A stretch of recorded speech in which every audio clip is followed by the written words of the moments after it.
Gridiron Grinder! Hut hut hike! Okay, we're rolling. It's Friday night, James. Gridiron Grinder time. Tonight's episode 24. I'm Ryan. With me, as always, is my buddy James. We're going to be providing our weekly NFL team power rankings and game picks. How's it going tonight, James? It's going good. How about yourself? It's going good, man. You know, I'm starting to go into scrub mode. I don't think I'm going to be able to catch you before I got to go back to work, but I'm going to see how dirty this thing gets for me. It's, eh, I was there about a year and a half to 2 years ago. Yeah, I was about to ask you, how long's that thing been going, man? It's looking pretty sweet. I don't remember if it was I think it was last December I shaved it completely off. So Okay. this is about a year. Damn, that's solid, man. All right. Well, hey, let's talk about some of these games from last week. Any of them in particular stick out to you? I have to remember what games were last week, to be honest with you. All right. Well, here, Yeah. I had a note, not necessarily game related, but it dawned on me last week. We were talking about the possibility, or the week before, whatever it was. Would Cincy cut Zach Taylor and start fresh at head coach? And we kind of laid out all the reasons, why they could do it or why they might not do it. And I think a lot of like the common sense is that they're going to hang on to him because now they got Burrow, and that was kind of the reason they wanted him originally, is to be like a quarterback whisperer. The one thing that dawned on me though is that we forgot to mention that Joe Brady could end up getting some looks as a head coaching candidate this year. There's been a Oh, little bit wow. of buzz about him with everything he's done with Carolina's offense. And then if you go the year before, he coached Burrow at LSU. And, I don't know that Cincinnati would be that aggressive to make that kind of move. I thought it was worth noting. Yeah, I completely forgot about that fact last week because I mean, all last week, all the week before, whenever it was, that's all they were talking about was how like Joe Brady and what's his face, Salah or Yeah. Salah Yeah. From San and Fran. Yep. um, Brian Dable and what's the other guy's name? The guy in Kansas City, Bieniemy. How Oh, those yeah. Yeah. how those four were going to get hard looks as coaching candidates. I like for the last 2 weeks since the line, or was it? Yeah, it was about 2 weeks ago. The Lions fired Patricia. That's when I've been hearing like a lot of those names pop up as possibilities. Gotcha. Well, hey, we'll see, man. We're getting close. It's Uh, hard to believe we're already in week 15, man. so All right, so let me let's just kind of, I guess we'll just pick a couple games from last week just to touch base on them real quick, and then we'll move on. We had the Kansas City Miami game. That was an exciting one that I really did not think it was going to be that close, and I think a lot of people were actually calling for it to be a close game, and I just kind of thought, Kansas City's like at a different level, and then lo and behold. Mahomes starts that game off with a couple of picks, and it's like, holy shit, what's going on here? Yeah.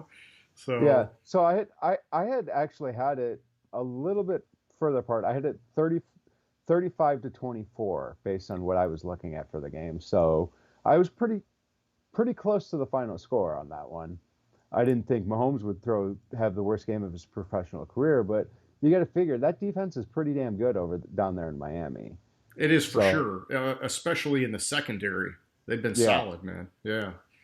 So that was an interesting one, and then I guess just kind of looking at it. I mean, hey, Pittsburgh, they're starting to slide, man, and it was another tough game for them. I mean, they just got guys like notably Deontay Johnson, and even Ebron in that game. These guys just can't fucking catch the ball all of a sudden, man. And it'd be different if maybe they could get the run game going, but it's like everything is starting to fail on offense at the same time, and you could just see that like some of the air was out of their sails, and it happened like right to start the game. I mean, Deontay Johnson had this one pass that, I mean, it could have easily gone for freaking 20 plus yards and just stonehand it, man. yeah. Well, the thing with the Steelers is they're not even trying to get the running game going.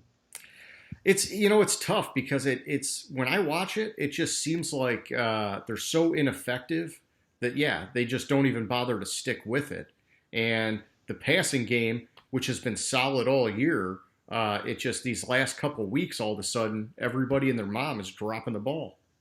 Yeah, I, I don't know what's up with them. I was grudgingly high on them. Like I wasn't too high on them because you could see in like earlier games that they were a little iffy. Like if you look at like the Tennessee game where they jumped out to a big lead and then barely held on to win the game.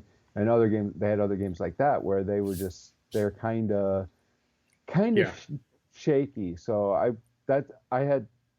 thought that they lost a couple games by now, a couple more games by now, but I for sure knew going in. I told you, like I had that like circled for a long time that they were going to lose to the Bills. yeah, and I tell you, it you make a good point. Early on, when they went on that win streak, they had a lot of games come down to one score, and a lot of games came down to the end where they just kind of gutted it out and pulled it off. And I kind of thought that would be a thing that would, sort of give them some inertia and help them gel as a team. Where it's like, yeah, we won some of these dog fights, and now these last 2 weeks, man, they just look like a totally different team. And honestly, it started the week before that. I think when Tomlin was making those JV comments, Hmm. it's like they're losing like the psychological warfare game all of a sudden. The coach is dogging them. Players can't fucking catch the ball. The running game's nowhere to be found, and and they've lost guys on defense too. Bud Dupree's been out for a while. Hayden was out. I mean, it's just like all of a sudden we're seeing some serious cracks in this team, and yeah, I mean, we'll talk more about them when we get to the matchups, but this is the worst time for things to be falling apart when you're getting ready to run into the playoffs, man. Yeah, well, and also a part of that could be the fact, like, if you look at their season, what was their bye week, like week 3 or week 4 or Oh yeah, something that really hurts. early. Yeah, they're on like a never-ending marathon now. Yeah. So I mean, they of any team, they really needed to get the 1 seed to get that bye week off. Otherwise, I was saying like I don't think Ben could last through the season. I mean, he might last through the season, but Yeah, it's not going to be pretty.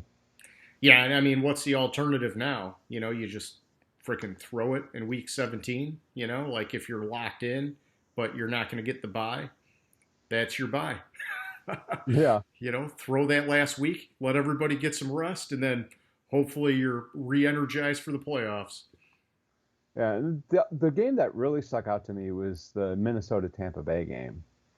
I Okay. was like, I mean, Dan Bailey, this is like the Oh year yeah. Oh of yeah. terrible kicking. Yeah. I swear. Like, I mean, Bailey left 10 points on the field. He missed an extra point, Yeah. missed 3 field goals.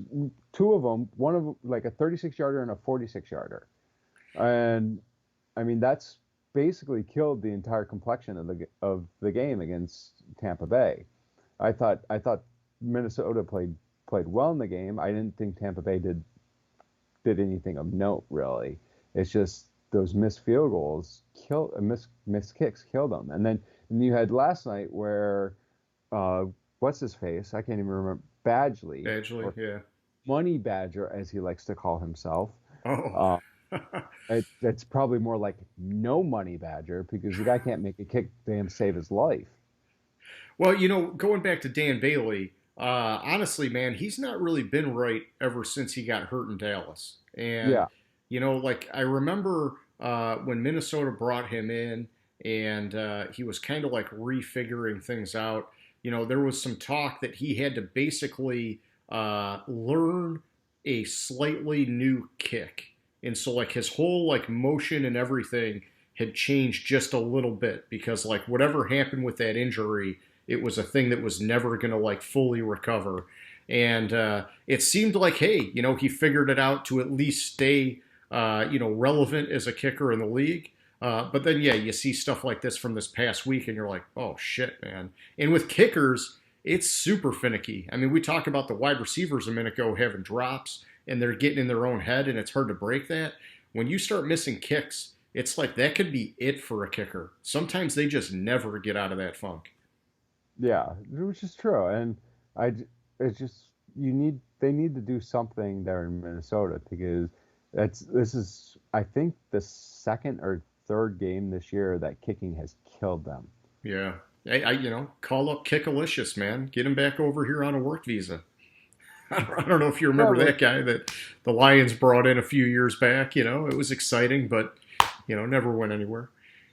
yeah. Well, like Denver, their kicker this week's the guy that played in the XFL. They signed him and because as Oh, their McManus got hurt. no McManus is on COVID reserve. Oh shit, I didn't even see that. Yeah, so what they did when they had the quarterback room all being eligible Yeah, for the game, all go on COVID reserve, they signed a kicker that he works out when they're in meetings. He's not around any other member of the team. He only works out with one coach and just does the kicking. And his job is to basically quarantine himself. just the backup plan Yeah, they for signed him special to teams. the practice squad and are basically quarantine yourself and you're going to kick with the special teams coordinator or coach and you're not going to see the team at all. But then McManus went on COVID reserve, so they're starting him this week at kicker. Hey, he's getting his shot. Good for him. Hopefully, he Yeah, makes the most of it. They're in Denver this week, so he's got that mile high air, man. exactly. Watch, this is the week that the record's broken in Denver after all the shit that Oh, McManus talked at the beginning of the season. that'd be pretty crazy. I doubt they would give a practice squad guy that kind of opportunity, but you never know. You never know. Like maybe if it's Yeah. like at the end of halftime or something, and they're just like, "Fuck it, give it a shot." Yeah, well, I think it was the end of half, or it was the end of the game. I can't remember which side it was. Last night in the Raiders game, they were going to try a 65 yarder with like 2 seconds left on the clock with Carlson, but it was a bad snap or the holder Mm, mishandled the snap and they didn't get a chance to try it. gotcha. All right. Well, let's move on. Next up here, we got its name that stadium. So this is our part of the show, as you can see. James, you're traveling around the country. You got a different stadium in the background every week. This is a stadium for one of the home teams that's playing a game this weekend. We're asking any of our viewers, if you know what stadium that is, go ahead, submit your guess into the comments section. If you're the first person to get it right, you get a special shout out in the show for next week. And for this past week, hey, we had a winner, Tori Pack. Congratulations, you nailed it. At last week's stadium, it was absolutely the Buffalo Bills stadium. So, James, you want to elaborate on why that was your pick for last week? It was the best game of the week. Two of the best teams in the AFC. It was a perfect game to pick for Buffalo. And honestly, I like the way that game started, and really that whole first half until like right at the very end of the half. It was like such a defensive battle, man. And Yeah, exactly. some people think that stuff's boring, but I love that shit, man. I like watching those guys just freaking bang it out like that. I thought it was awesome. All right, so any special words for our winner, James, before we move on? No, No, you're good. Okay. I'm Well, good. well, hey, it's nice. We had a Good, winner. good, Maybe one good, of these good, days. Oh, go good ahead. job figuring it out. I think that one was an obvious one with that blue. Well, hey, And no maybe fans, no fans in the stands. You can see all the seats. it helps. It helps. Yeah. But some of them, they're still tough. There's been a few of them where I've been like, ooh, I'm not sure what that one is. But yeah, hey, one of these days, maybe we'll bring in a little bit of money from the show and we'll buy some, bumper stickers or T-shirts or whatever, and that'll be the prize. But for now, it's just a special shout out, and hopefully that's enough. All right, next up, we got our power rankings. Let's flip over to our sheets here, and James, why don't you give me your top five, man? There's not much change in my top five this week. Kansas City. I mean, they're clearly the best team in the league. Like honestly, Patrick Mahomes has his worst game against one of the best defenses in the league, and he still throws, what, 3 touchdowns and for almost 400 yards. I Yeah, mean, nothing phases that guy. nothing phases him. That offense is fucking ridiculous, and I mean, the defense is sufficient enough to carry that team. Then you have Green Bay at number 2. I wasn't quite impressed with Green Bay last week, but I can't really drop them down. They're just playing. They're doing what they need to do. The defense has some issues, but I mean, what team doesn't have what team has no issues? We just talked about Pittsburgh, who we had at number 1, who even though their defense was starting to fall apart on them. Mm-hmm. So, and Indy 3. One thing I would like to see from Indy is they have a lot of talent on that defense. I would like to see them utilize it a little bit more. Maybe Yeah. like, be creative defensively, put some blitzes out there or something to get these guys get pressure, more pressure, and just kind of take them to the next level. And Buffalo at number 4. I considered flipping Buffalo and Indy this week. I mean, I'm really impressed with Buffalo. They're starting to gel back together. I think Buffalo might be the only team that could in the playoffs, give Kansas City a run for their money. But I like how they're playing, and I mean, hey, Josh Allen is the real deal. I mean, he went from I think his completion or his accuracy in college was like 50-some%, and now he's in the 70s. Yeah, it's pretty insane. It's ridiculous. The one change in my top 5 was Tennessee got a 1-spot bump. Tennessee's starting to rebound a little bit. I see some issues on the offensive line a little bit still, and with the defense, but they're the teams I have right below them. They're clearly better than. I gotcha. Okay. Well, hey, kicking it back over to my side, or over to my side, since it's my first 5 here. I've got Kansas City at 1 still. We covered that game a little bit already. It was interesting though, because Miami they started with those picks and it was solid, and then all of a sudden Kansas City rallied and Miami fell behind, and then it was at the end of the game, Tua and Miami, they made it really exciting, and so it was good to kind of see Miami, even though that they fell behind after the hot start. They made that rally at the end, and so it shows that it's there's no quitting that team, which is one of the reasons why they're kicking so much ass pretty much out of nowhere this year. Next up, I got Green Bay. I bumped them up 2 spots, and some of this is because last week I tried kind of hanging on to Pittsburgh in my top 5. I was hoping it was just kind of like a one-off loss to Washington, but at this point, I had to, kind of, I don't know, crush them a little bit, but they're down a little ways now, and so Green Bay got the benefit of the doubt here. They go up 2 spots. It's kind of like that Kansas City Miami game. Detroit made it interesting at the end, but the difference here is that is an anomaly for Kansas City, whereas Green Bay, it seems like that's the trend now, is that they're letting teams hang in there at the end of games, and for how dominant they looked the first 4 or 5, however many weeks of the year, I'm starting to wonder, what's this team going to do come playoff time, because they just don't look like they have that killer instinct, and we know that their defense is suspect in certain ways, but I don't know. I almost had Buffalo or Indianapolis leapfrog up here. Well, I got Indy down a little bit further, but Buffalo in particular, I almost had them leapfrog Green Bay, but I'm giving them the benefit of the doubt for now. We'll see what happens. At 3, though, I have Buffalo. I moved them up 2 spots. Hey, we talked about the drops in that game with Pittsburgh and whatever else. At the end of the day, Buffalo, this is a solid team. They had a couple game stretch in the middle of the year where it looked like things were getting a little bit sketchy. Other than that, they've been pretty rock solid. And the defense is getting better as the season goes on, which is what you like to see. We saw that happen with New Orleans, minus last week. That can help them with their momentum going into the playoffs, and it can definitely take some pressure off of Josh Allen. But he had a playoff game last year, and he did look a little bit like the deer in the headlights, but he got that experience under his belt.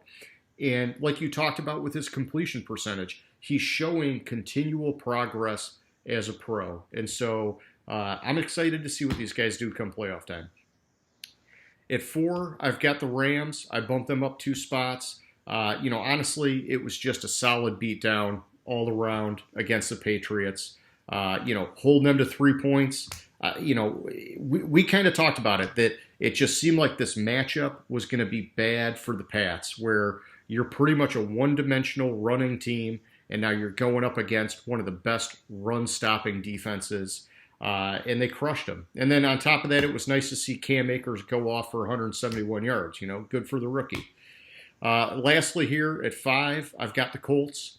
This is one where the scoreboard kind of does it a little bit of disservice. The Raiders actually hung in that game until the fourth quarter, and then all of a sudden the wheels just fucking fell off for that team. And another rookie runner here had a great game. Jonathan Taylor, 150 yards, 2 scores. Other than that, T.Y. Hilton, he was a guy who's been very quiet this whole year in Indy. He's now got a couple good back-to-back weeks. He had 86 yards and 2 scores for himself. So Indy, they're rolling, and I just wonder, man, like, when are we going to see old bad tendency Phillip Rivers come back? Because that could be the demise for this team in the playoffs. But if he plays smart football and keeps this going, man, they could be a solid team to make a playoff run. Okay. Definitely. Back to you, 6 through 10. All right, so at number 6, I have Baltimore. And I know people think I'm crazy to have Baltimore so high, and especially above the Rams and New Orleans. Well, New Orleans, they lost last week to Philadelphia. Mm-hmm. I mean, you can't defend losing to Philadelphia. Their other losses are to the Raiders and Green Bay. So they have one solid team that they lost to. Oh, you're talking about our commenter from last week? Whatever his name was. I forget, it was some messed up name, but yeah. Something like that. With the exception of Green Bay, they lost to Vegas and Philadelphia. Yeah. So they lost one game that was a good team. You look at the Rams. The Rams lost to San Francisco twice. They lost to Buffalo and Miami. So they have two good games. You look at the Ravens. The Ravens lost to Pittsburgh twice. They lost to Kansas City, who's probably the best team in the league, and they lost to Tennessee. Right there, those 4 teams were at the time in my top 10, but they're all still solid teams. And one of the losses to Pittsburgh, they had their JV basically playing. Yeah. As it was said. And then, so that's your. Oh, keep going. Sorry. And so you can't really kill Baltimore too much because they've lost all their losses besides the monsoon game in New England. Yeah. Which was a terrible, terrible game either way. Games like that, as much as it was raining, they're lucky they didn't turn. Either team didn't turn the ball over 7-10 times. Yeah. So outside of that game, they've lost to all solid opponents. There's no way they should drop below the Rams right now, or especially after the loss to Philly, below the Saints. So take that, crunch butt steak. That's the guy who was coming at you, James. I was actually in his camp because I got the Rams up there pretty high. But I think you got a valid point. It's just you got to defend your position and defend your board, man. I get it. So at 7, I have the Rams. I gave them a 3-spot bump this week. If Goff played more consistently, they probably would be a top 5 team for me. But Goff is just still playing too inconsistent. If they take away the run or the play action and they get after Goff, it's like for years we said about Brady. How do you beat him? You hit him every play. Yeah. Get them off balance. That's how you beat Goff. At number 8, I have Miami. This is a little bit of an anomaly. I think on your board, when we get to it, the same thing happened. They got a one-spot bump even though they lost. Yeah. And I was going to leave them in the same spot, but I dropped a team that was ahead of them. I had ahead of them, below them. So that's how they got the one-spot bump. I was really impressed with how the defense played against Mahomes. They handled him pretty well. They've handled Mahomes the best that any team's handled him his career, and yet they still lost because they're just not they're just not Kansas City. They don't have that offense. Mm-hmm. Another one is the anomaly is Cleveland. Cleveland got a 2-spot bump. There's a couple of things about Cleveland that I was impressed with in the game. Number one, they lost to Baltimore, who I had ahead of them. It was a close game, but if you look, I think it was early in the third quarter, Baker Mayfield threw a bad interception in his own end. And that was the point where in the past Baker Mayfield would crumble. And he didn't. He turned around and threw, after that, I think he threw 3 or 4 touchdown passes. So I was really impressed with that. I really like how this team is starting to gel together. And I was starting to say last week that they could potentially win their division. Now, because they lost to Baltimore, it's kind of impossible for them to win their division. The only chance they have is if Pittsburgh loses out and they win out, which I don't think is very likely. It'd be tough. There's only a couple games left, though, so you never know. But, yeah, I think the odds are against them. Yeah. I mean, they do have pretty much the perfect schedule for that to happen for them, but Pittsburgh has an even easier schedule, so I don't know if it's going to happen. It's like the Browns played the what is it? The Giants, the Jets, and then they play Pittsburgh the last game of the year. So I mean, theoretically it could happen, but Pittsburgh plays Cincy this week. Cincy this week, but they have Cincy this week, and that's the one right there that kills. Gets them to 12. Yeah. Yeah. And then after that, they have Indianapolis, then Cleveland. So it's pretty comparable except for this week's game. And that's what I think makes it impossible for Cleveland to get there. Gotcha. And number 10, I have New Orleans. I dropped them down 2 spots this week. Listen, the reason they didn't drop further after that terrible performance against Philadelphia is the fact that they're getting Drew Brees back this week. And with Drew Brees, that offense is much different. Kamara is much different. Michael Thomas, even though he's out this week, it's a much different offense. Kamara, you get the short passes where Kamara gets it and makes some moves and can score from pretty much anywhere on the field. And it's just it's just slightly more dynamic, even though Brees can't throw it more than 20 yards. It's just that's what kept them in the top 10 was getting Brees back. I gotcha. Okay, I'm good with that. So yeah, kicking it over my way. I've got Pittsburgh at 6. I dropped them down 4 spots. And I didn't. Honestly, I didn't drop them down much at all last week, and maybe this week it's not enough.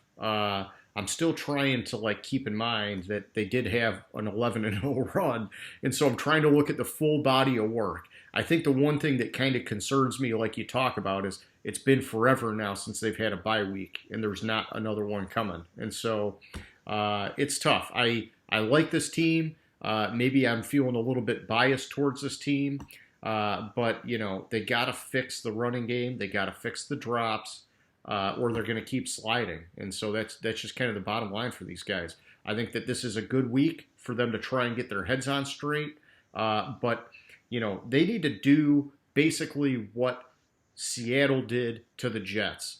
They got to come out and just annihilate the freaking Bengals. And if they don't, I don't know, man. I'm going to be really nervous for these guys going into the playoffs. Next up at 7, I got the Saints. I dropped them down 4 spots. And it's funny with this past game, I had suspected that they would lose a game with Taysom Hill at quarterback, but I thought it was going to be because he was one-dimensional, and that actually wasn't even close to the case here. Taysom Hill statistically looked good as a passer, but they still got upset. And we kind of talked about it a little bit. Sometimes you have these quarterbacks like Jalen Hurts. You don't have any tape on the guy, and he can catch your defense off guard. And it happened, man, which was pretty wild because New Orleans defense, for the 5 weeks going into this game, was the number one defense in the league, believe it or not. It was just a hell of a win by Philly, man.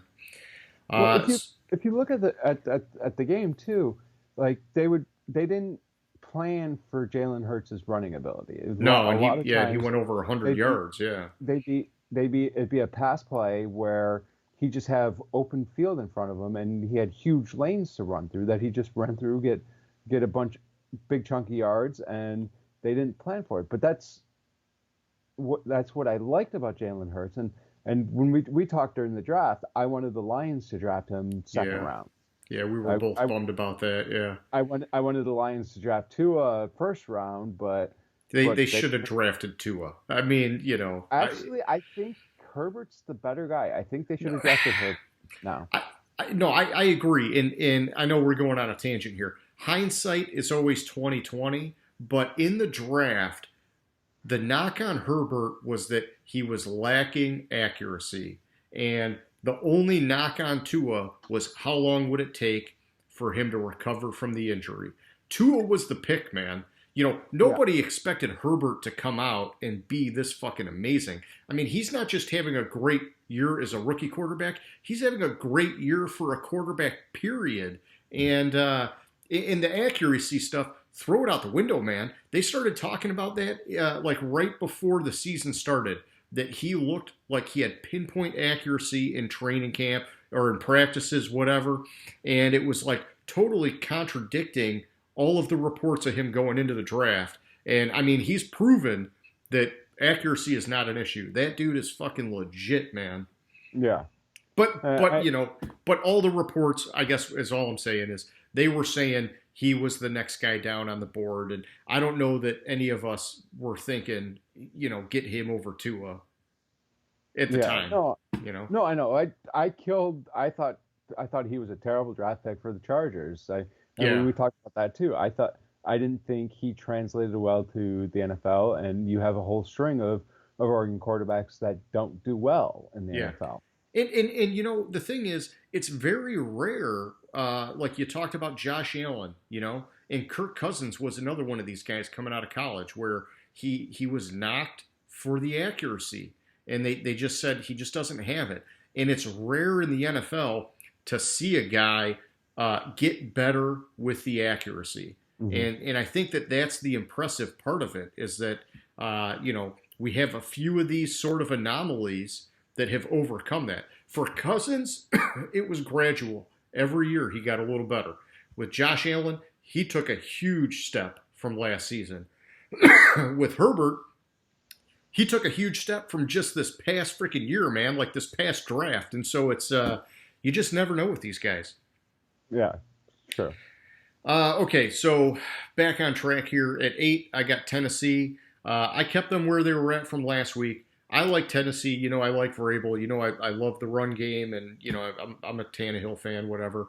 But I couldn't bump them because they beat up on the Jags, and I just like the talent ahead of them on the board, and so I'm keeping them where they were at. Baltimore at 9. It's a similar kind of situation where I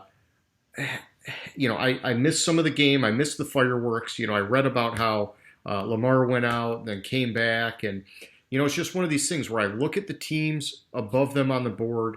I just like them at 9 right now. And I want to see them get a little bit more going in the passing game. And then maybe I'll be a little bit more comfortable bumping them up. Also, one thing worth noting, man, their secondary, it's falling apart fast, man, with injuries. And, I think that's a factor that kind of has me concerned for them.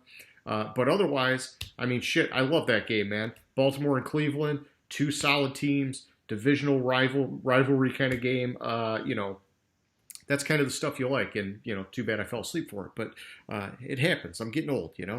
All right, at 10, I've got Tampa Bay, and it's the same. It's the teams ahead of them. I kept them where they were at. I think they did a good job getting the win. I have some concerns with the injury for Ronald Jones. He's been very solid for those guys. And honestly, this was one of these games where I thought Cousins was going to torch him through the air because Tampa Bay's secondary has looked very weak at times this year. And it didn't really work that way. I mean, Tampa Bay, they had control of the game.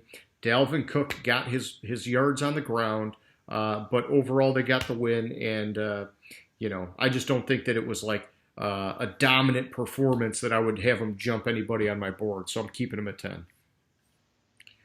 All right, kicking it back your way, man. Give me 11 through 15. I think this is the first instance of this. You finish a team at the end of yours, and then I start off with that team. But I got Tampa Bay at 11. They got a one-spot bump. The only reason they got a one-spot bump is because the team ahead of them dropped down a lot. And Arizona at 12, same thing. Look, Arizona's inconsistent, but I still think they're better than the few teams I have below, any of the teams I have below them. But I don't think they did enough last week. I mean, they beat the Giants. I don't think Daniel Jones should have come back as soon as he did for that game, and it shows. He got hurt more, and he's not going to play this week against Seattle. It's just a bad situation there for the Giants right now. Now, biggest drop of the week is Pittsburgh. Yeah, you spanked them. Yeah. I'm correcting. I think I overcorrected because they were winning and winning and winning. And I look back at it, and I started the season with them at like 16 or 17. And that's what I thought this team was. The injuries on defense are starting to take their toll for Pittsburgh. Oh, they dropped 8 spots from last week. They have the injuries on defense. They're just running out of players to step in for them. Their running game's non-existent, and which is such a disappointment because and the receivers can't catch the ball. I mean, what good is going on for this team right now? Could they lose? Could they lose out? Well, I mean, if they lost this week, then you would say, yeah, they could definitely lose out. Yeah. Like, I mean, I can't say they're going to beat Cincinnati, but I mean, what are they going to win? One of the final 3 games, so they're going to drop to the 3 seed? Yeah, and just real quick, one of the things that bothers me about their lack of a running game is that their offensive line is actually getting guys healthy. And so it's just like, what the heck is going on, man? Like, now is the time to get that just ground and pound a little bit. Take some of it off of Roethlisberger. I think he's done a great job this year getting the ball out quick, so he's not taking all the hits. But man, I don't know. Play some complimentary football. Yeah, exactly. And then 14, I have Seattle. Seattle got a 1-spot bump this week, and I was just thinking, I was like, did I do it again? So I forget who Seattle played last week. Oh, Seattle! They just like annihilated the Jets, man. It was like 40-3 or something. That's right. that's why I don't remember the game. Okay, yeah. So I was sitting here thinking, I was like, I gave another team a bump when they lost, but okay.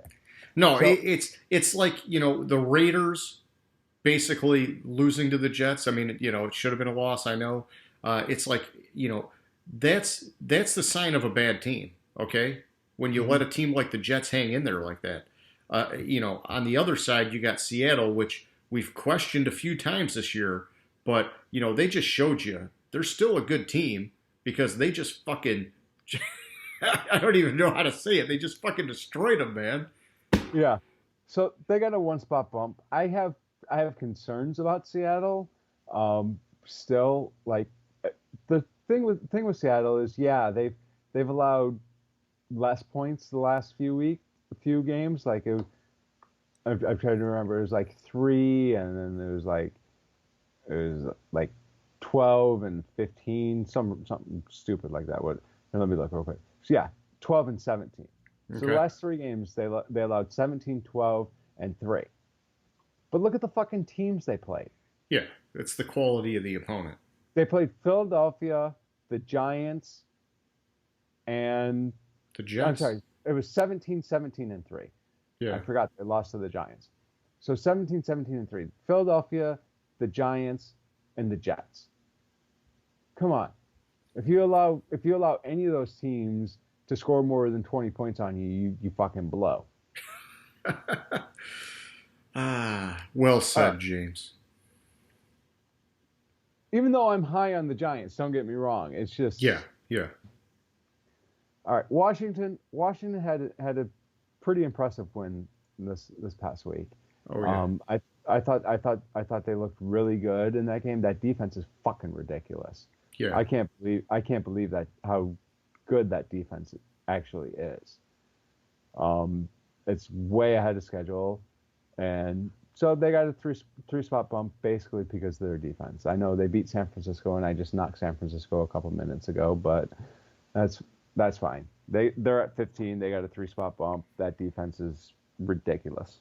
Yeah, you got to give him some respect, man. Okay, so back my way at 11, I got the Seahawks. I kept them where they were at from the week before. Honestly, because they crushed the Jets in such a dominant fashion, I wanted to move them up. But it's kind of like the teams I got ahead of them. They're sitting in sort of like that no man's land where it's like, okay, I like that you got to win, and that's great, but I just can't justify putting you ahead of some of these other teams because we've seen some of the sketchiness throughout the year. And yeah, like you pointed out, the defense is playing better, but it's against garbage opponents. So I'm not prepared to bump them. At 12, I got Cleveland, and hey, you talked about it. I gave them a 1 spot bump despite losing. And some of it was because pretty much like this whole sort of like next wave of teams, a lot of these guys lost.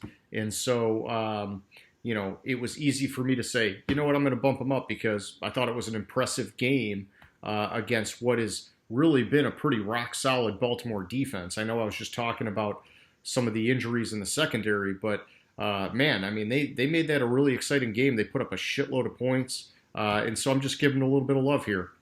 At 13, I've got the Dolphins. Same kind of thing. Even though they lost, I'm giving them a bump. I like how they played against Kansas City. And last week when we talked about that game, I think I made a comment like basically saying, Miami would have to pretty much play flawless on both sides of the ball to win that game. And man, it was pretty fucking close. They kind of fell off in the middle of that game and they weren't able to come back. But both sides of the ball played really well against a superior team. And so even though they lost, I gave them a bump. At 14, I've got Arizona. They had a solid win this past week against the Giants. Foolishly, I picked the Giants, which just, I went back and forth on that a lot looking at my model because my model called for the Giants. And I talked myself into it with the narrative because the Giants had started winning some games. They started looking good. And, it just seemed like they had momentum where Arizona, it looked like it was kind of the flip side. Things weren't exactly going their way in recent weeks. And so this was one where I was like, hey, I'm just going to trust my model. And Arizona fucking beat them down, man. And so, like you mentioned, there's some injury stuff and some more things to it than that. But it's tough, dude. We've talked like so highly about Kyler Murray, and it's tough to bet against the Cardinals, man. At 15, I've got the Raiders. I dropped them down 3 spots, and this is tough because I did this before the game last night, obviously, and when I did this, I was trying to keep in mind that they had just lost the past week to a team that's now in my top 5. And so I thought, okay, a loss is a loss. I'm going to drop them down a few spots. But, it also kind of rings in the back of my mind that game against the Jets. And so, I don't know, man. I really don't know what to make of this team. They started so well against a tough schedule, going 6-3, and then 1-3 since or whatever. I mean, it just they've been on a fucking slide, man. So it's the Raiders. I don't know, dude. They got to fix that fucking defense, man. Okay, back to you, 16 through 20. All right, 16. I have the Giants. I dropped them 2 spots. I think Reddick just got another sack while we've been talking against the Giants. I mean, shit. How do you let one fucking player sack your quarterback 5 times in a game? And that's all I have to say about the Giants. I'm disappointed. I've been talking them up for weeks, and they go out and they put out a shitty performance. Like, okay. Anyways. 17, I have the 49ers. I dropped them 1 spot. The thing that's keeping the 49ers in the top 20 for me is Shanahan. Yeah. And that's the sole reason why I keep them in the top 20. I think they're better than I think they could. Well, shit. I think I could beat by myself the way the defense is playing the team that I have below them, which is the Raiders. And this was before last night's game. I had them at 18. Yeah. After I mean, the Raiders are going to be in like 24 next week. I swear. It could get ugly, man. Yeah, it could get ugly.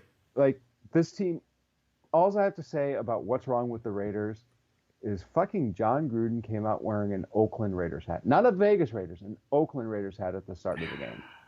It must be one of his favorite items. Who knows, man? You're not buttoned up enough to even put on the right fucking hat. How do you expect to win a game? Yeah, but he's a head coach. He should have people that are like basically dressing him. It's like this guy's got you're not way going to too. look at it. You're not going to look at the hat before you turn it on. Put it on. Like, Hey, just fucking look at it, and you see Oakland. You know what? Forget what city you play in. You know what? I'm trying to defend him, and it's a useless effort. So I'll let you bash him. All right, hang on. Let's talk about the Raiders for a second because something crossed my mind, and I know that this is going to be another tangent, but we were talking earlier before the show about what's going on with this love-hate relationship, which it really just seems more like a hate relationship with Gruden and Derek Carr. And could this be the year that they finally move away from him? I don't think it's going to happen unless Gruden thinks that he can land another solid veteran quarterback. We threw out Stafford, obviously, because we just think that he needs a fresh start and the Lions need a fresh start. You think he might end up going to Denver. And so, after that conversation, I thought, let's look at it the other way around. What if a guy like Derek Carr, or not a guy like Derek Carr, Derek Carr ended up on a team like Chicago? You think that team could do some shit in the playoffs if you got a quarterback like Derek Carr? Couldn't do worse than what they have now. You couldn't play quarterback worse than what they have now. Although somehow Mitchell Trubisky is fucking undefeated in this fucking season. It's like when when he knows this is it, where his career's over, he just decides to start fucking lighting it up. He started out like 3 or 4-0, and then they benched him for some whatever reason. I think what's the GM, Pace? I think Pace kind of called down and said, you gotta put Foles in. I told you Foles has to play. We're paying him $40 million a year. All right, hang on. But let me go back to the Carr thing. Okay, this is a guy, he's a safer kind of passer. We've seen him open it up a little bit more this year, and he's putting up good numbers this year. But normally, he's a little bit safer, a high completion kind of guy, tries not to turn the ball over too much, not super flashy. He's like an Alex Smith type, but probably with some better passing numbers than Alex Smith. I just kind of thought about it. If you could get him on a team like Chicago that has a solid defense, I think that fixes Chicago, man, because they've got a wide receiver 1, they've got an up and coming 2 in Darnell Mooney, They've got a young rising tight end in Cole Kmet. They have a running back that's young and showing some life this year. Really, you could say, hey, let's find a way to trade for Carr, do everything in the offseason we can to hang on to our defense, and just draft nothing but offensive linemen to like get some stability there. And I think that that's a solid playoff team, man. Well, it's with Carr. I told you, I think that Carr last night's game was Carr's last game with the Raiders.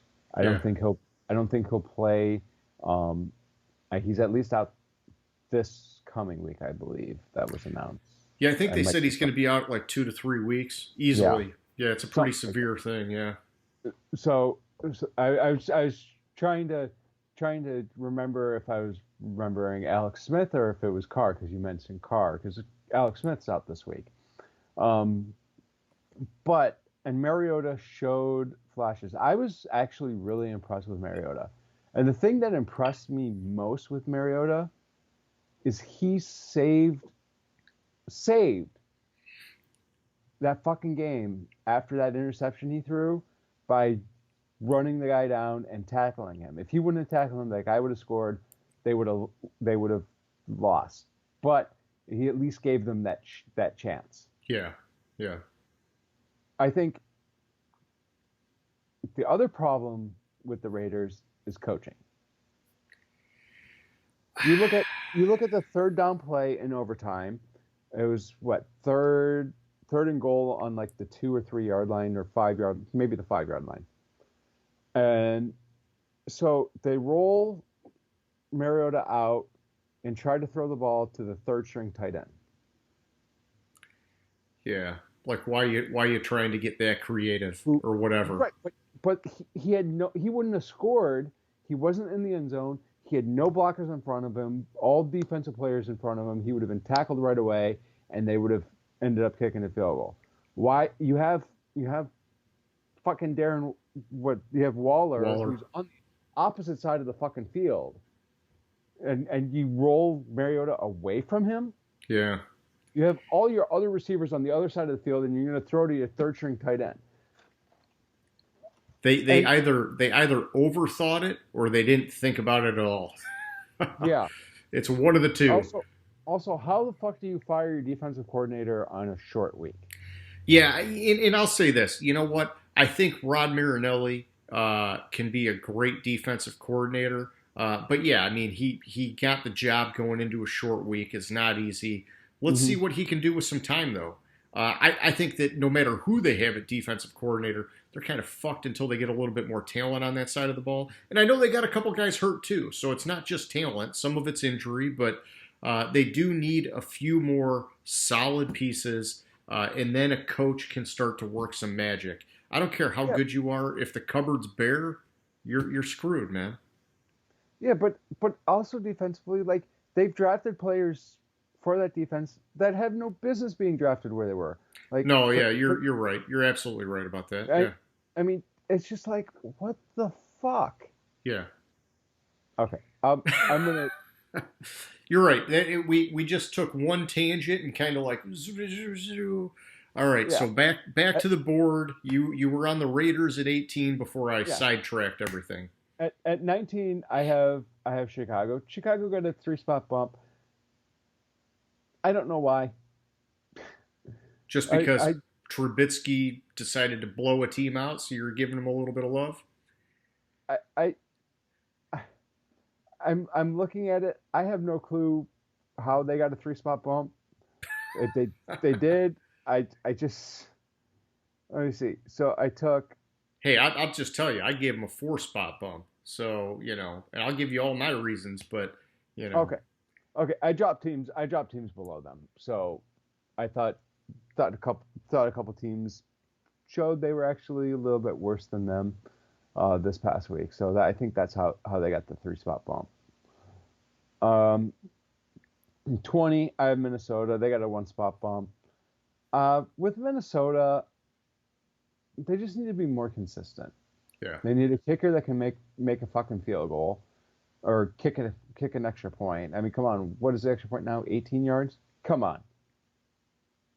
Come on now, make it. It's not that hard. That's it? That's all you got to say That's about all I that? got from Minnesota. They All right. All right. I like Cousins so much that it infuriates me, even Yeah. though they're in the same division. It infuriates me when, like, the reason they lost is because their kicker can't make fucking 3 field goals and an extra point, basically. Yeah. It's like, dude, all you have to do all day is just kick these fucking kicks. Yeah, Like you need to be rock solid come game time. And I know it's not that easy. Hey, fuck, I'd love to be a kicker and make that money and just, whatever. But it's a lot easier said than done. I remember back when I was playing football, trying to kick the fucking ball, and I couldn't fucking kick a ball for shit, man. And so, I'm sure it's not as easy as just going out there and just kicking it over and over and over again. There's more to it than that.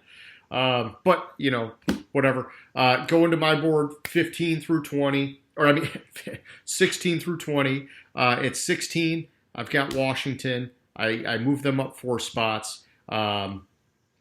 Here's the thing, okay? They've now won 4 straight games with Alex Smith, and they're 4-3 since he took over at quarterback. It sucks that he's not going to play this weekend, but I'm giving them respect on my board because of that. Because especially when you look at those first 3 games that he started, 2 of those games they only lost by 3 points. And the first game he played was pretty rough. He was shaking off rust. It's been a long time since he was out there on the field. Man, I am really fucking impressed with this team. And hopefully he's only out for this week and they can get him back because these are the guys that should be winning the division and going to the playoffs. They're the team that could actually do something in the playoffs. And even if they lose, they're the team that would at least, I think, put up the best fight. And so I'm hoping things work out for them. It's 17. I've got Minnesota. I dropped them down by 1 spot. Hey, we talked a little bit about it earlier. I thought they had a chance to expose Tampa Bay's secondary. It didn't work out that way. I mentioned Dalvin Cook went over 100 yards, which that's good against Tampa Bay's run defense. They're solid. The thing that I think was more surprising, though, is that Cousins went over 40 rushing yards. Talk about an athlete. But despite all that, they couldn't get the win, so I'm dropping them down 1. I'm not going to kill them. Tampa Bay's high up on my board. At 18, I've got Chicago. And, like I just said a few minutes ago, I moved them up 4 spots. I might be getting ahead of myself on this one. But Chicago did start the year on fire before they had that nasty 6-game losing streak. And it just is like, okay, is this 36-7 beatdown over Houston, them getting back on track? I don't know. But the thing I liked about this team in this past game was that you could see them on the sidelines. Nagy was having fun with the players. All the players, they were, kind of joking around, getting excited, having fun. And it's that kind of, atmosphere and that kind of like camaraderie that can help this team get back together because they do still have a great defense. And as long as they just do a little bit of something on offense, they can stay in games. At 19, I've got the Patriots. I dropped them down 4 spots. And honestly, I wanted to drop them further, but I looked at the record and I'm like, well, they're still sitting at 6-7. I don't know if I want to kill them too much, but it was a bad loss, man. And we talked about the matchup thing. This team is just too one-dimensional, and that's what bit them in the ass. I mean, that's all there is to say about it. At 20, I've got San Fran. I dropped them down 2 spots. Much like you, I'm having a hard time really dropping them down.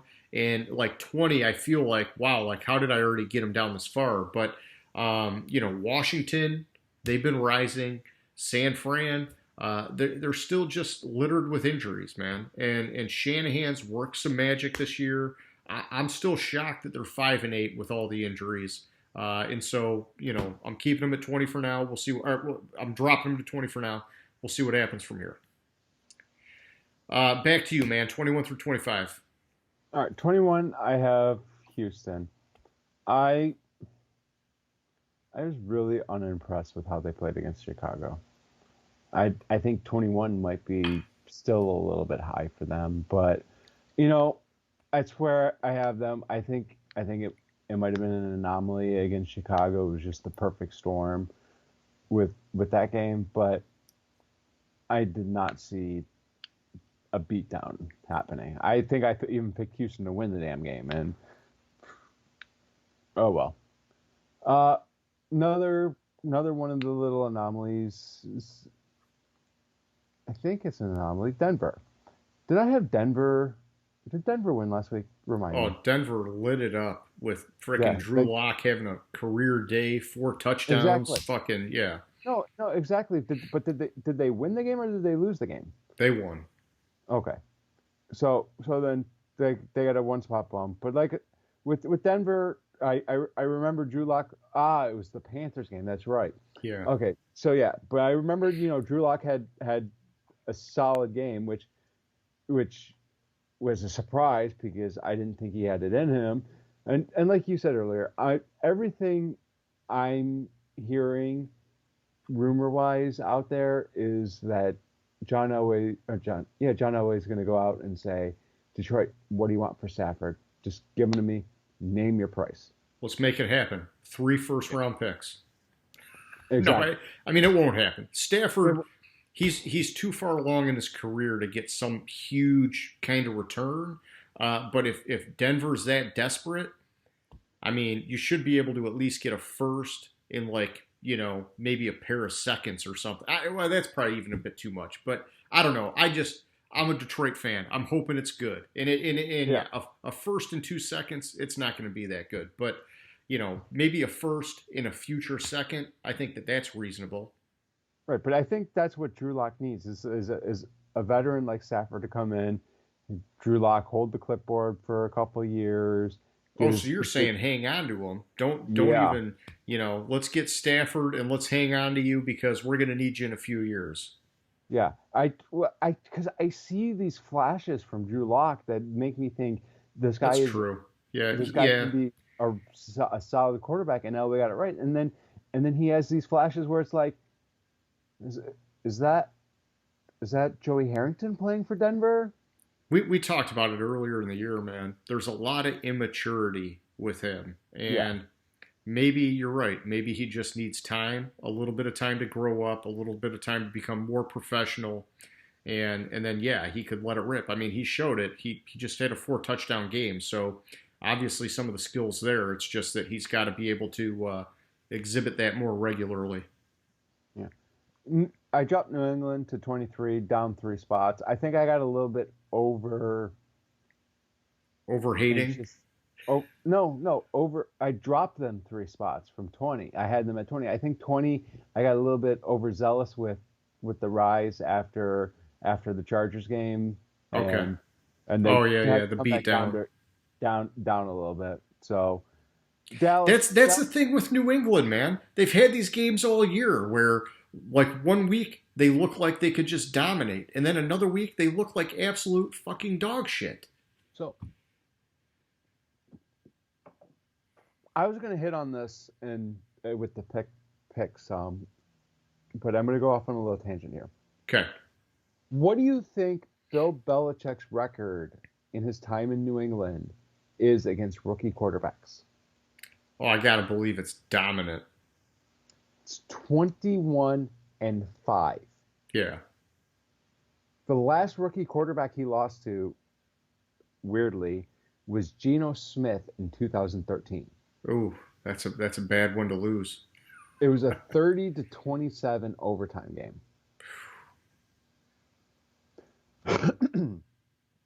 The other ones he's lost to, Russell Wilson in 2012, Colt McCoy in 2010, Ooh. Mark Sanchez in 2009, Yeah, I and remember that one. Yeah. and Roethlisberger in 2004. Yeah. Yeah, and Roethlisberger probably threw the ball like 12 times in that game. Yeah, something like You that. know, back then they didn't even let him throw the ball. So we should have seen the beatdown coming against the Yeah, Chargers. that's true.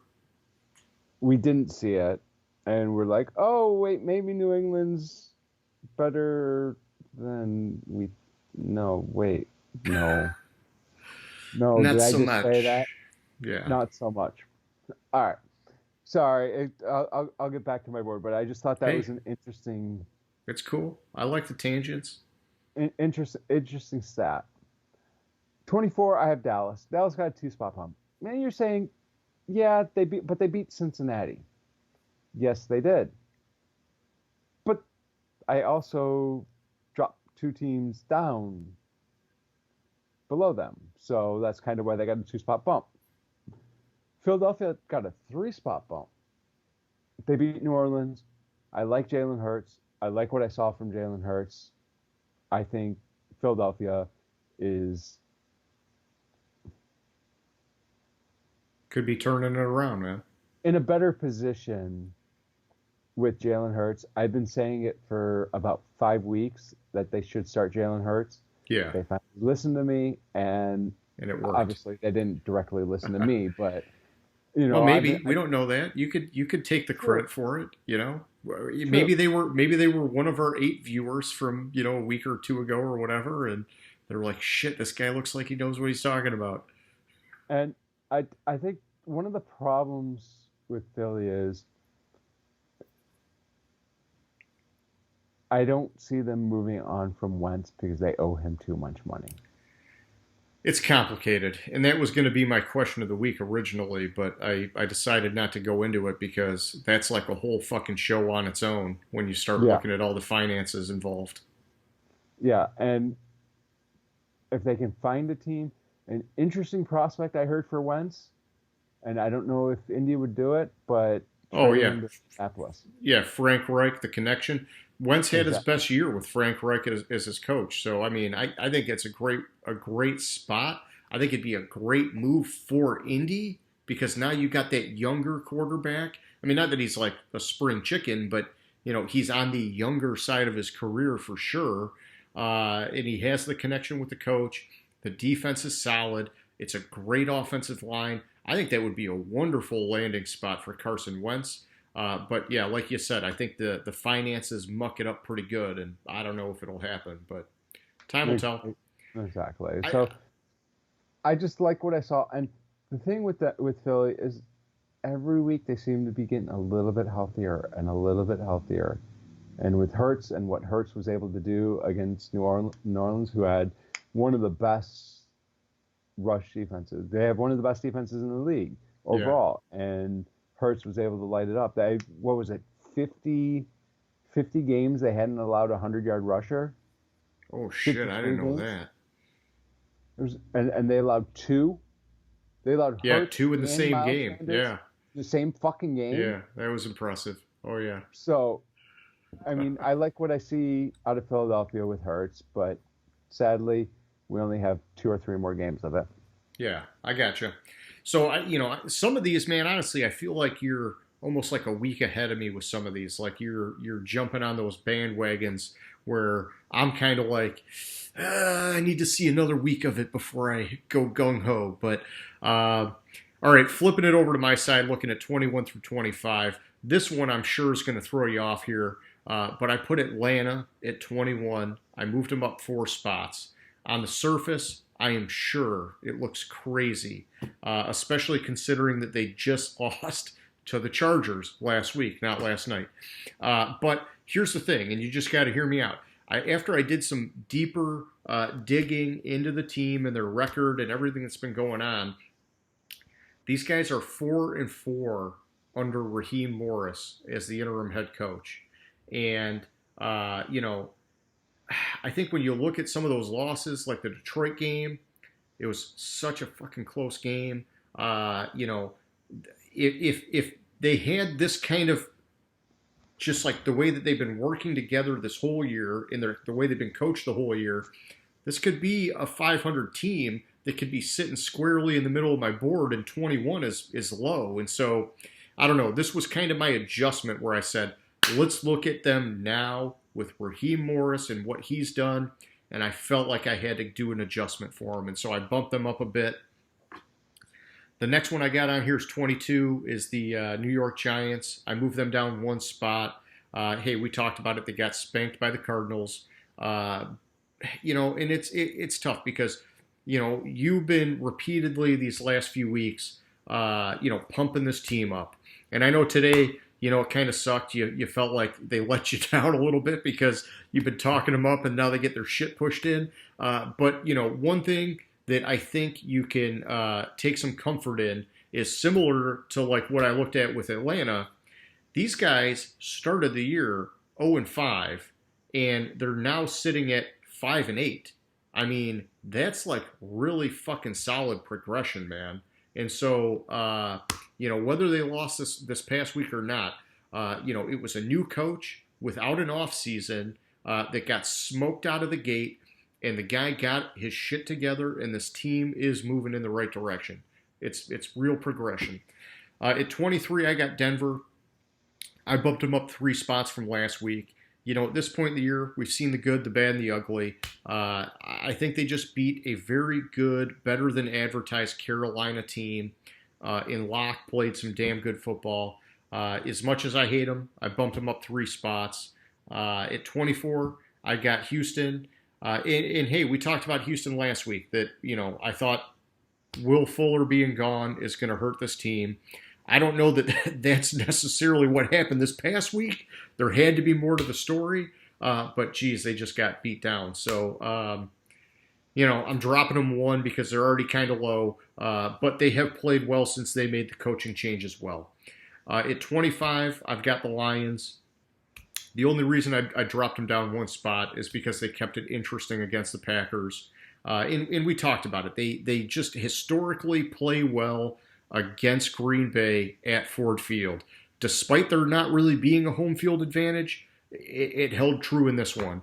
And so I'm nervous now about what's going on with Stafford.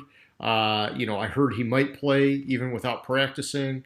But 25, that's a good spot for these guys on my board. All right, back to you, man. 26. 26, I have the Lions, 2-spot drop, sorry. I don't want to talk about them. Okay. 27, Chargers. They got a 3-spot bump. Basically, the 3-spot bump was because I had dropped Atlanta down a little bit, and when I looked at my board after dropping Atlanta down, ooh, that's the big bottle. The big dog. Oh yeah. That's a good one. Sorry for the distraction, but yeah.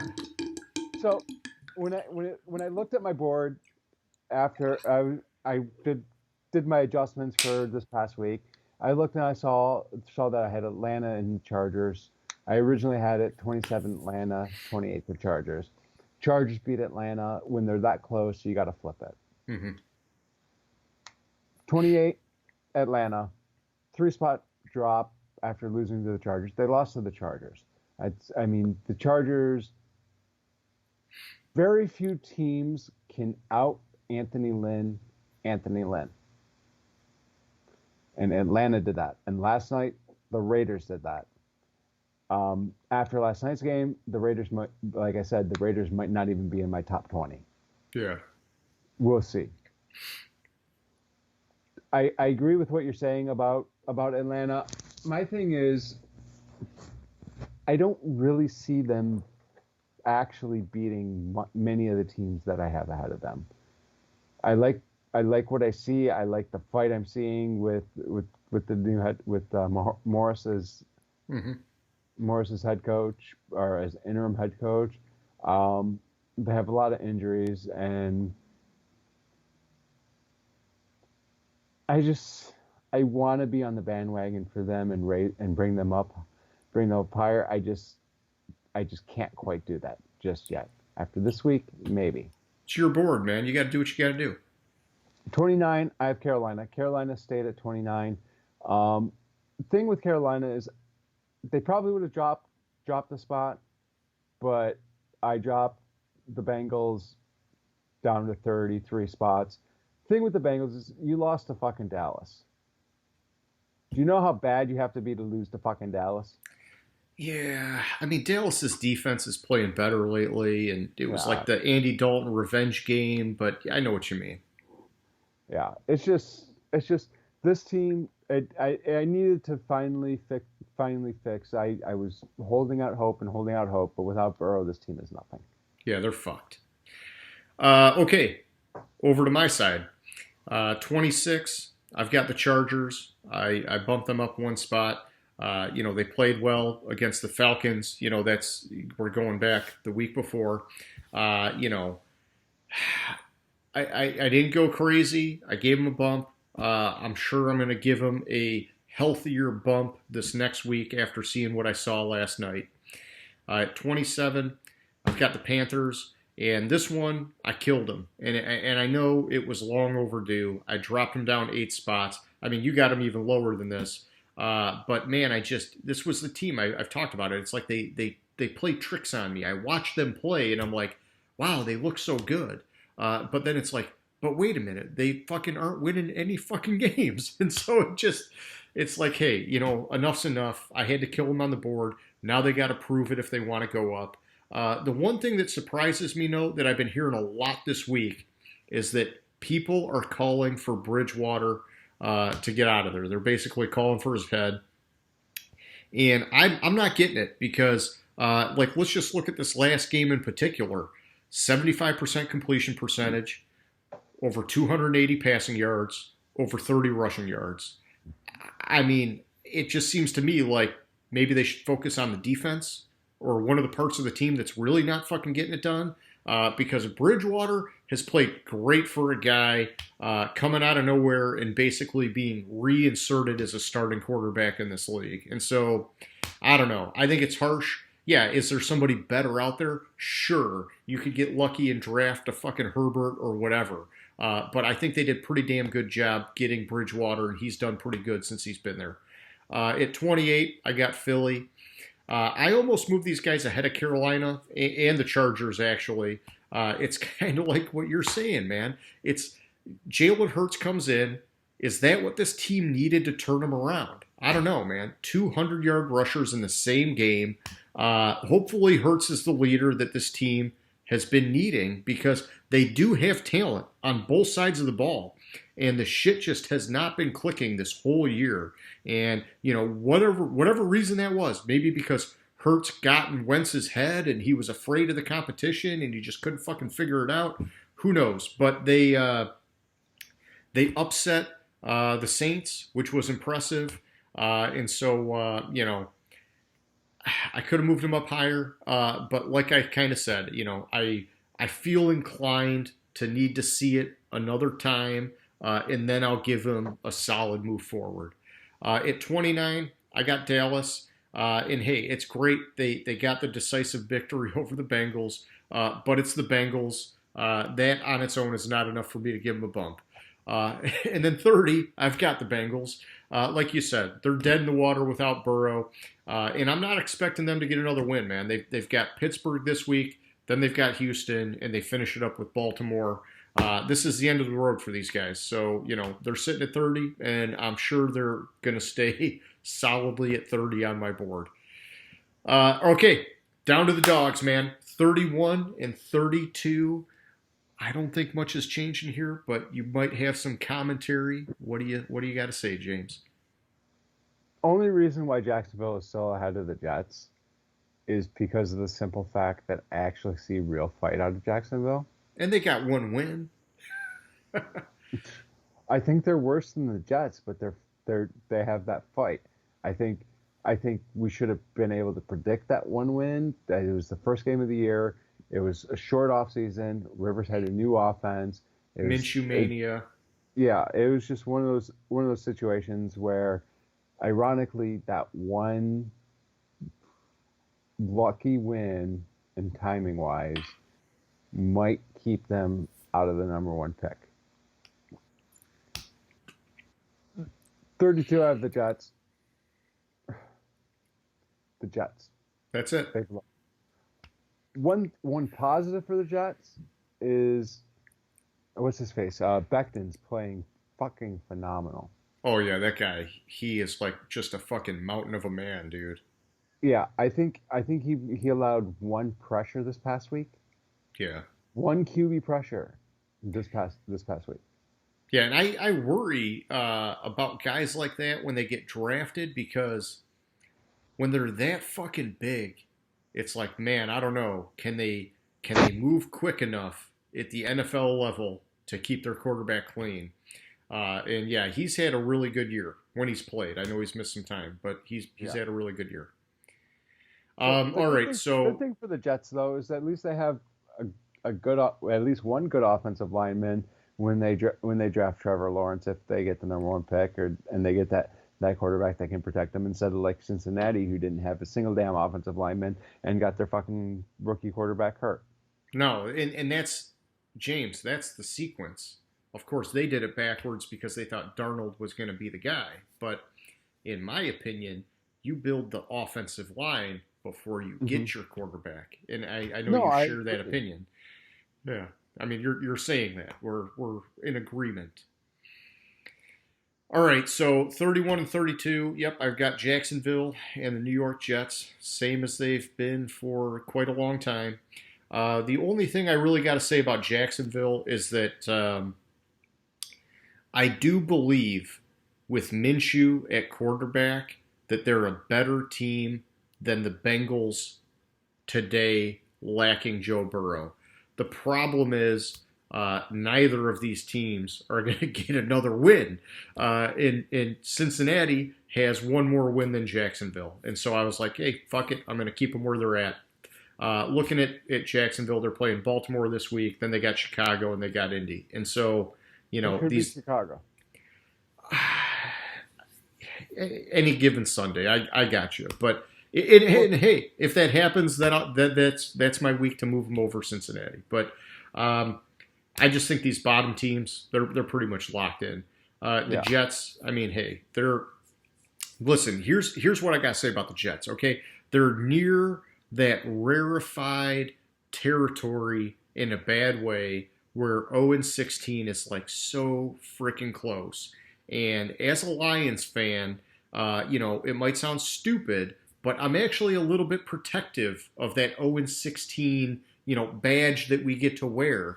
And when it happened to the Browns, Cleveland has it too. So come on. No. But here's the deal: when it happened to the Browns, I was actually fine with sharing that shittiness with them because they've been a similar suck-ass franchise forever where their fans have always been pissed off. And I'm loving that Cleveland's come around this year.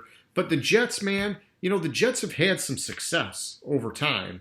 And so it's like, I don't know if I want to be sharing this esteemed privilege with the Jets. But I do fucking hate the Jets. And so if it happens, it happens. But, like you've been saying this whole time, maybe the Pats will throw them one in Week 17. We'll see what happens. Okay, enough of that. Let's move on to the picks. So just to recap, looking back at this last week, James, you finished with 9 wins. I finished with 10. I'm slowly creeping ahead. Minus last night, you're chewing into my lead here for Week 15. But through Week 14, we're at 132 wins and 136 wins respectively. That's good for 64% and 66%. Aside from last night, I was up by 4 games. Now I'm up by 3. 3 weeks to go, man. It's still anybody's race. I'm surprised. We've been tight this whole year. I figured by now one of us would be like fucking 8 or 10 wins ahead or some shit. But in most weeks we've only got a couple of games of separation. And so I think this week, as we go through the picks, I want to say, looking at the board, we only had 4 of them different. So we'll see what happens. But that including last night's game. Yeah, including last night's game. Yeah. All right. Well, hey, let's get to it. So let's talk about last night for a second. We had the Los Angeles Chargers at the Las Vegas Raiders. James, you had the Chargers. I had the Raiders. This one stung a bit for me. It's tough because my model had the Raiders. And it's funny because I messaged you in the middle of the day yesterday saying that I thought, the Chargers, I think, have the better matchup. But I stuck to the model, and I got burned. What can you do, Yeah. So what flipped me to the Chargers is I had it as basically, I had it as a tie. I mean, it was fractional points either way. It was so tight. what flipped me to the Chargers is I looked at the Raiders. I looked how they played this past week. I looked at them firing the offensive coordinator. I'm sorry, defensive coordinator, and I just thought that that gave the Chargers the advantage. And I agonized with it. Like I had thought that I thought about it. Like I think I messaged you at like 10 o'clock in the morning my time, and then finally at like 4 o'clock in the afternoon, 5 o'clock, like right before kickoff is when I finally flipped because I agonized because I I agonize over flipping to the Chargers the way the Chargers have given up games, Yeah, yeah. and it's just like I was like I can't pick the Chargers. I can't pick the Chargers, but the Raiders are playing like shit. But it's such an important game for the Raiders, and like I oscillated all day Yeah. back and forth whether I was going to flip or not. Well, and Finally, I was like fuck it, I'll flip it. yeah, and to your point, I think that that's one of the reasons why I was comfortable sticking to my model. Even though when I looked at some of the matchups, some of the components in the model, I thought it was better for the Chargers, but I said the same thing. I said the Chargers keep losing games that they should be winning. And the Raiders, even though they've been losing recently, they did start the year 6-3 against a really tough strength of schedule. And so I just kind of thought, it'll come back around, and hey, it didn't. But good for you, bad for me. Let's take a look ahead. Tomorrow, we got a couple games on the schedule. We got Buffalo at Denver. Who do you like there, man? So with Buffalo and Denver, I thought this is an interesting game. I could see a scenario where Denver wins this game, Yeah. but I can't see the consistency from Locke, and I think Buffalo's just that much better of a team. So I'm going to go with Buffalo in it. Okay. I'm going with Buffalo as well, but I agree it's not a lock, and that's not a pun with Drew Lock. I don't, that's just the way I put it. Denver does have those back-to-back solid games, and for most of the league, there's no home field advantage, but Denver, you still have that mile-high air, and so there could be a little bit more of a home field advantage for them, but I don't know how you go with Denver in this game. I mean, the Bills, they're on fire. They're having a hell of a year. They've got the better, more proven, consistent quarterback. They've got the better, more established coach. And their defense is starting to figure it out, which they have all the talent in the world. I'm going Buffalo. We'll see what happens. Next up, we got Carolina at Green Bay. So I'm going with Green Bay.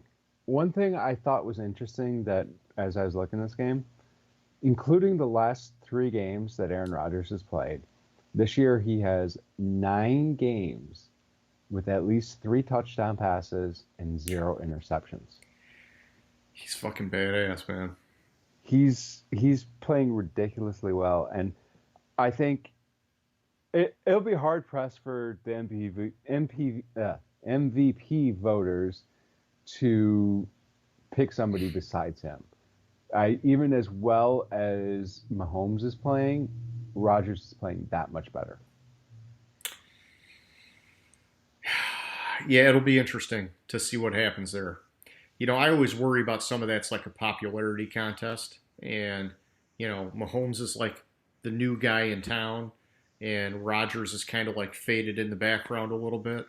And I don't know. I just think some of that stuff it's just biased. But you make a good point. I'm going with Green Bay in this one. I mean, shit, man. I got them sitting at number 2 on my board, and I just crushed Carolina all the way down to 27. It would be stupid if I took Carolina, so I got to go Green Bay. I think the one thing we know, Green Bay's run defense is suspect, and so Carolina needs to figure out how to attack them in that particular way. But I still think Green Bay is just way more talented. I'm picking them like confidently in this game. Moving over to Sunday, we got San Francisco at Dallas.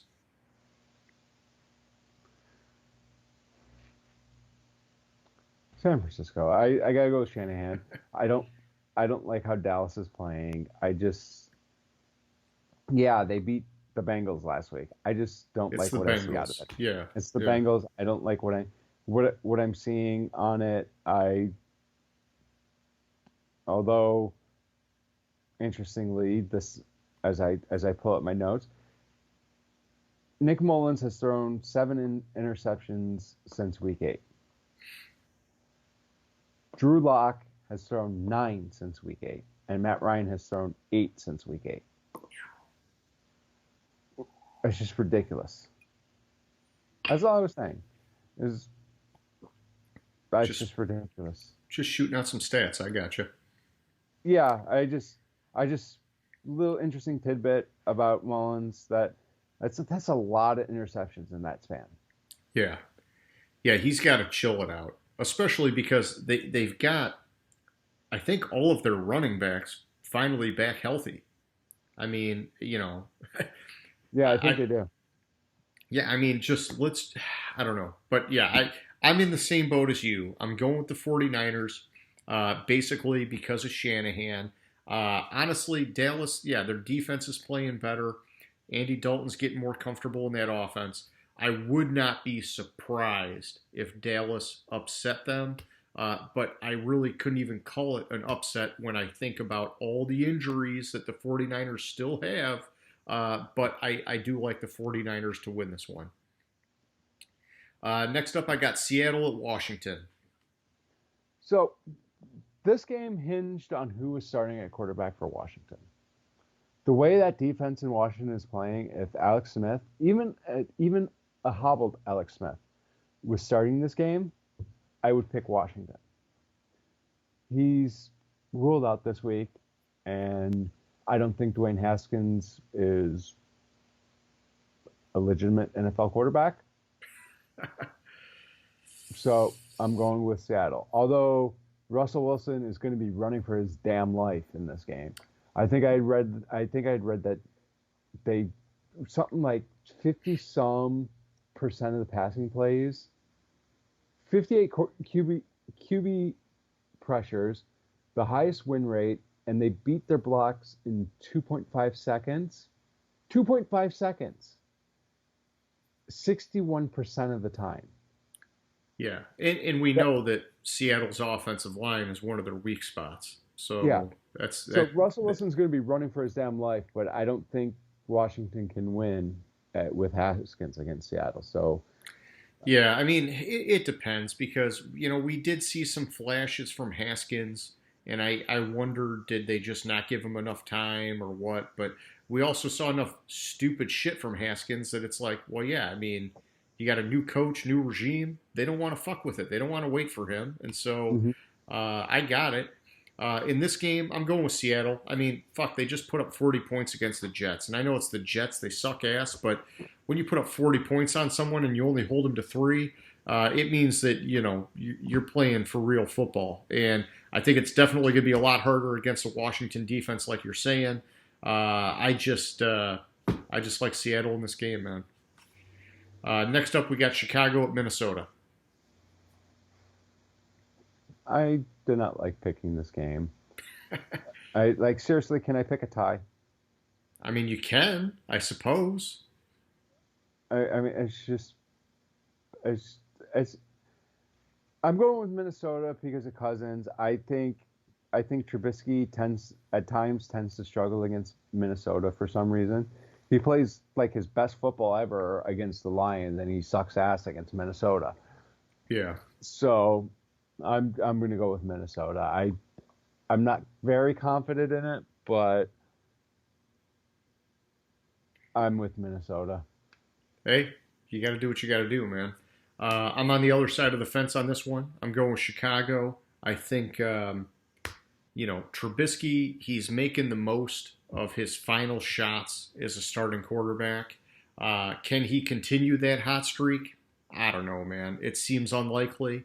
But Minnesota's defense has been suspect this year. I know they've been playing a little better recently, but I just like Chicago's defense. And I just think if there's a little bit of magic in there with Trubisky, I think it just swings it into Chicago's favor just enough that I'm going with them.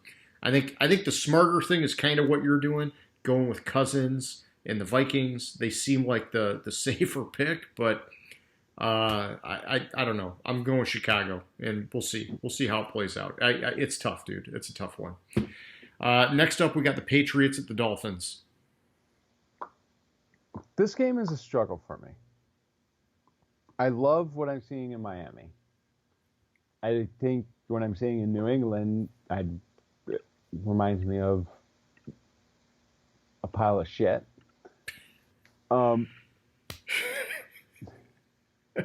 It's just New England looks so terrible. So terrible this year. New England. And somehow they're 6-7, man. Yeah. New England in the last 7 years, they are 5-7 playing at Miami. I'm sorry, 2-5 playing at Miami. They've lost 5 of their last 7. Belichick's beaten the last 9 rookie quarterbacks the first time they played.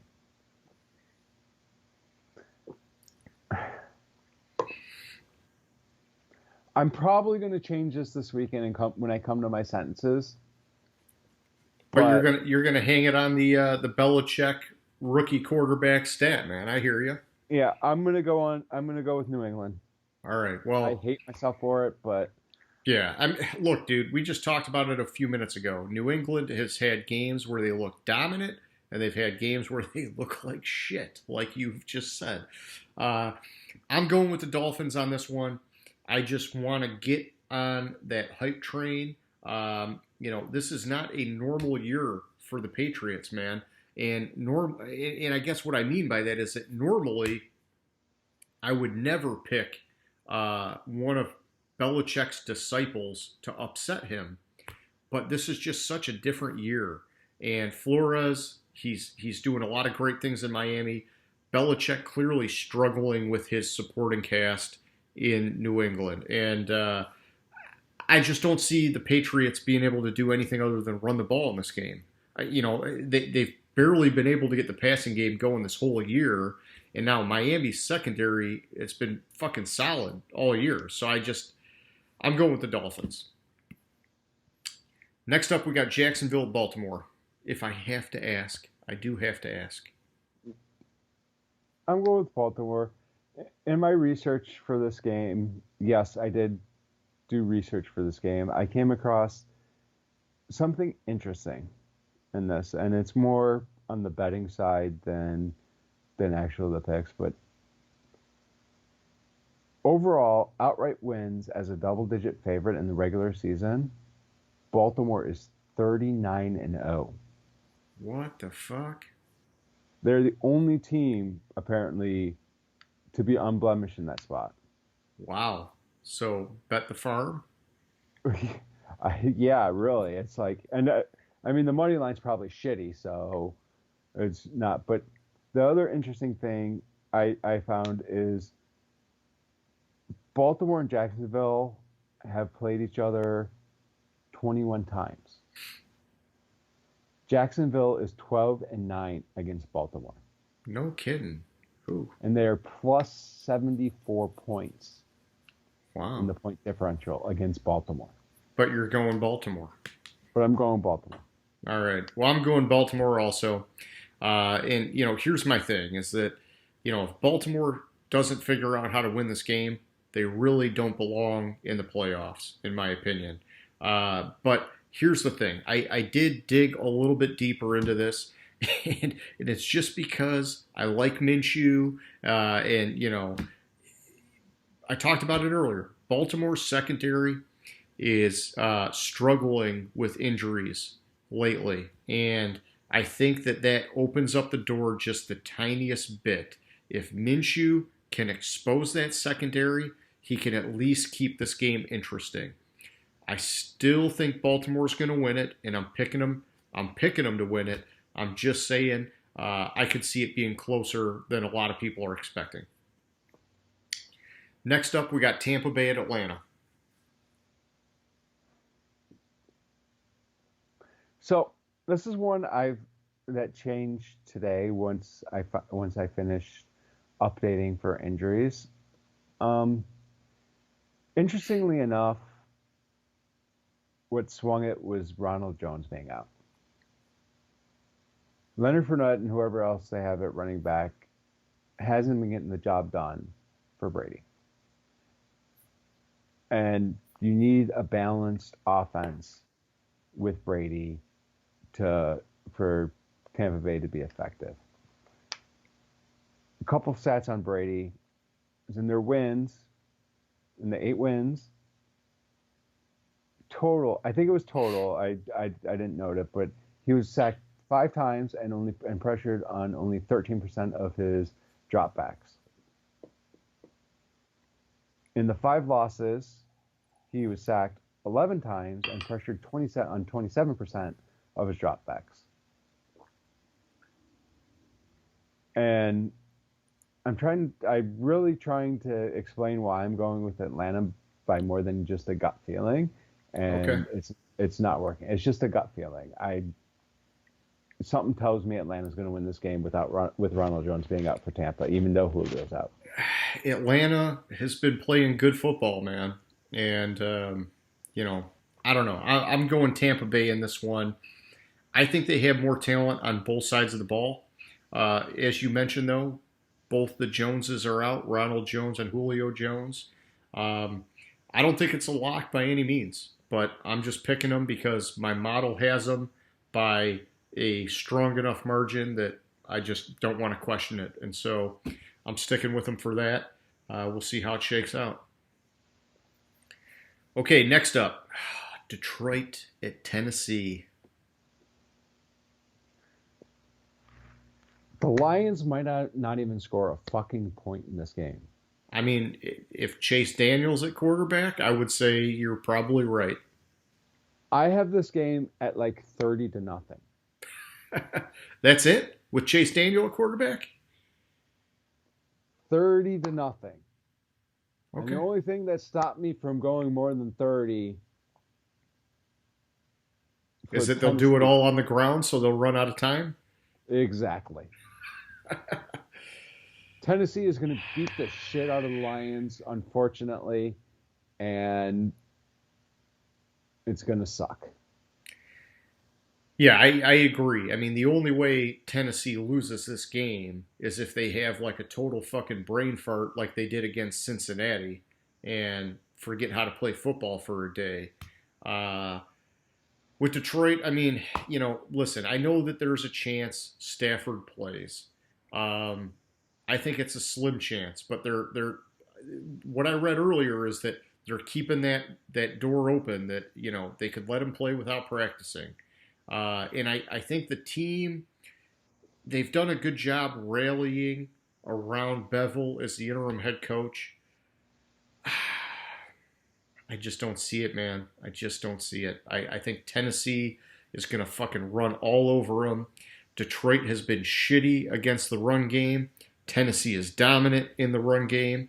And then Tannehill is good. I mean, all I would say is this Tennessee's defense has been hot and cold. Some games they look like shit.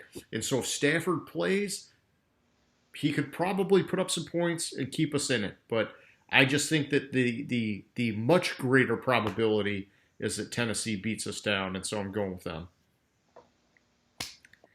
Next up, Houston at Indy.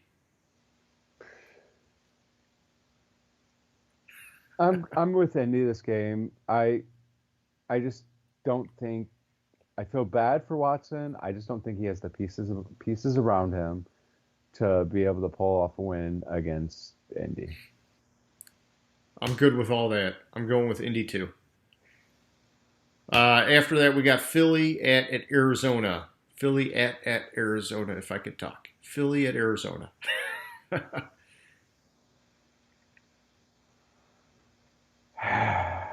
Do you want me to go first while you're thinking?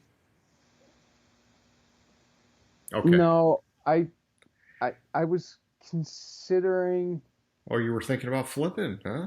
I was thinking about flipping it, but I don't think I can flip it. Even though Arizona's been inconsistent, I can't. Well, I think Philly's better with Hurts. I think Arizona is the better team, so therefore Arizona wins the game. Okay. I'm going Arizona. I agree with your hesitation though that this was a tough one. My model actually gave Philly the slightest edge, but Philly all year they've been underperforming from what my model has been showing, and I'm hoping that Hertz kind of gets them back on track. I'm just not going to put my pick on it, and so I'm going Arizona. I'm going Kyler Murray over Hertz. And if something changes between now and Sunday, I'll let you know. But that's where I'm at right now. Next up, the Los Angeles Rams. I mean, I'm just telling you, the Los Angeles Rams. That's all you need to know. I think the only question for this game is, does the Rams defense outscore the Jets offense? Ooh. See, I wasn't even going to say the Jets' name, but I guess now that you say that, I guess we kind of have to. Yeah, so did I hear right that Flacco's going to start? I didn't hear that, so you might be ahead of me for a change on the news. I thought I heard something this afternoon that Flacco's going to get the start. I mean, I don't know. I don't know if Darnold's hurt or what the hell that's all about, but I mean, you got to go the Rams. So, yeah. Let me see if it's been updated, because I hadn't heard that. So let me check the injury report real quick. Yeah, maybe I just I don't know, heard some speculation or something, or some guy thinking Flacco would just be better at this point. I don't know, but yeah, no, I'm not seeing anything. I'm not even seeing Darnold on the injury report. So yeah, they're not. Ignore me. That was I don't know, some garbage. All right, next up we got Kansas City at New Orleans. Only question for this game is the only reason why New Orleans is starting Drew Brees this week because they lost last week to Philadelphia and they kind of need to make the push. I think with Taysom Hill, New Orleans had a 0% chance of winning this game. Now I think it's at about 5 or 6. Not that much of an improvement with Brees, but look, Mahomes just had the worst game of his career and still threw for fucking 400 yards. Yeah. There's no way Kansas City is losing to New Orleans. Yeah, I agree with you. My model actually has it pretty tight, but I don't think Kansas City really ever plays by the rules of the model. They just fucking beat anybody they want to beat pretty much at any time, and so I don't know. I'm going with them. The only kind of thing I thought about with this one is how bad does Kansas City need this win versus New Orleans for playoff stuff, and I just didn't have time to really get that creative and digging into it. I'm going Kansas City. Yeah, I have the game tight too. I have it at 35-31. Okay. Next up, we got Cleveland at the New York Giants. With Daniel Jones out, you're saying? That's what I'm hearing. I mean, Colt McCoy looked pretty good when he played, didn't he? He did. I think Cleveland is playing too well right now. After an emotional divisional game where you lose a tight, close one, you could have the letdown, but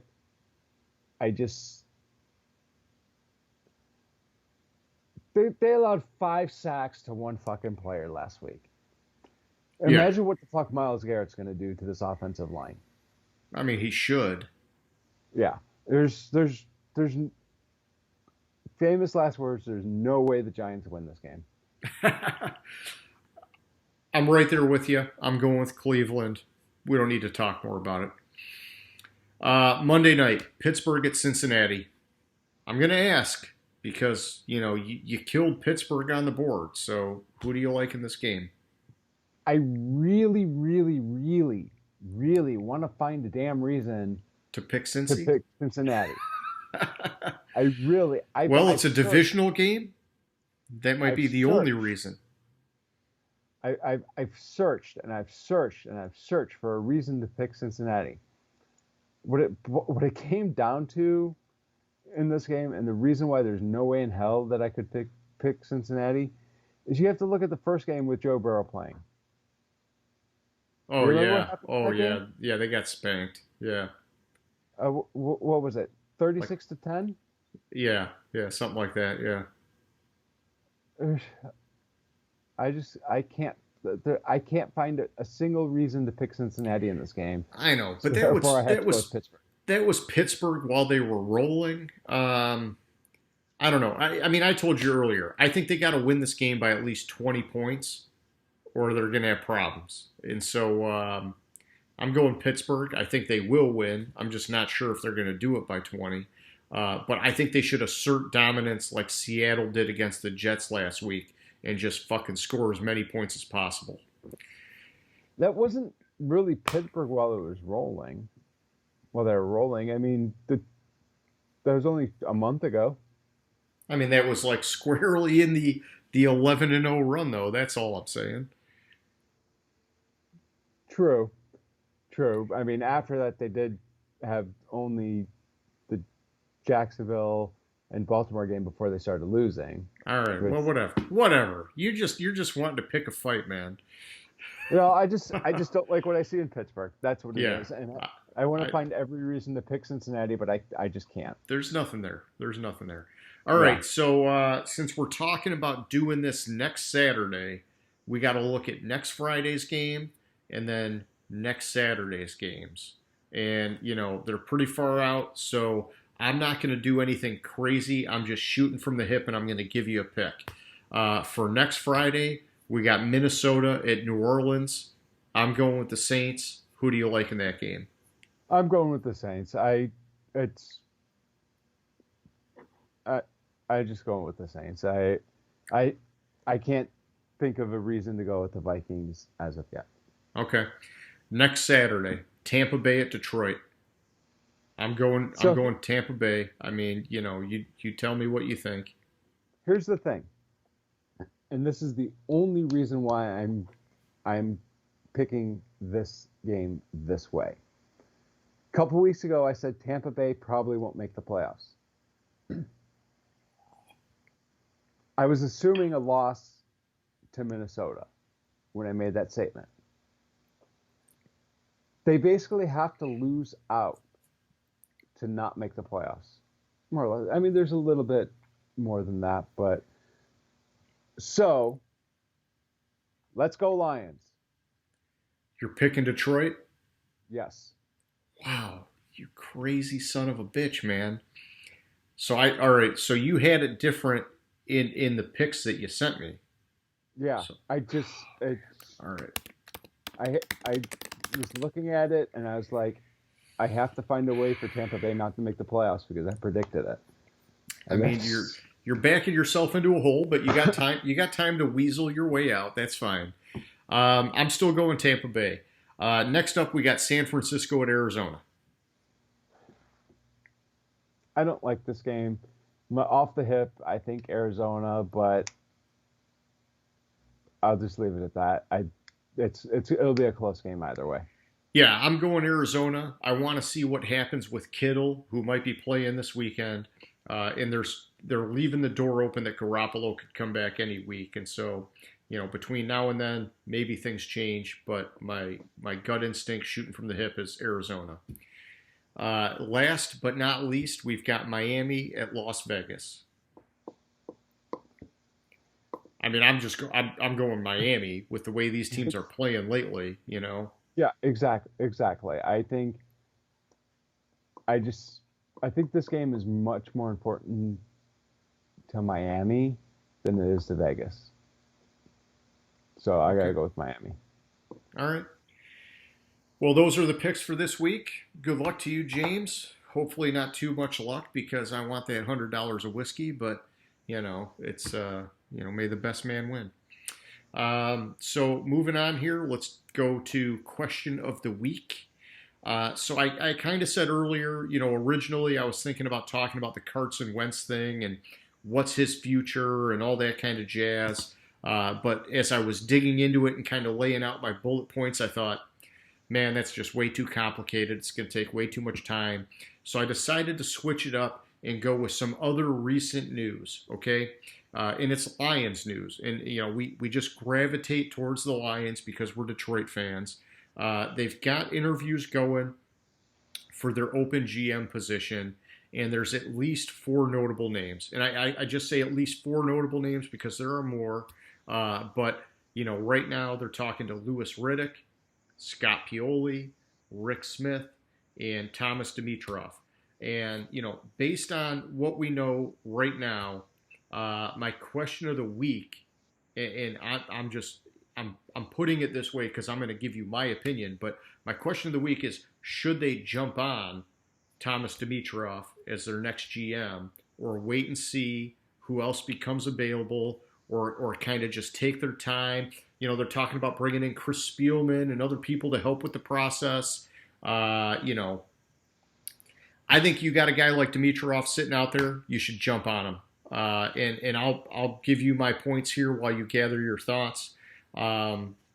Look, they've struck out on their last 3 GMs. You had a guy like Matt Millen from outside of that kind of realm. He was a a commentator, analyst, whatnot.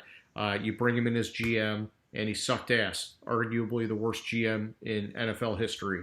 And then you strike out again, or you swing and miss again with Martin Mayhew, which was a guy rising within the organization, and it was a good story, and it's like, okay, let's see what he can do.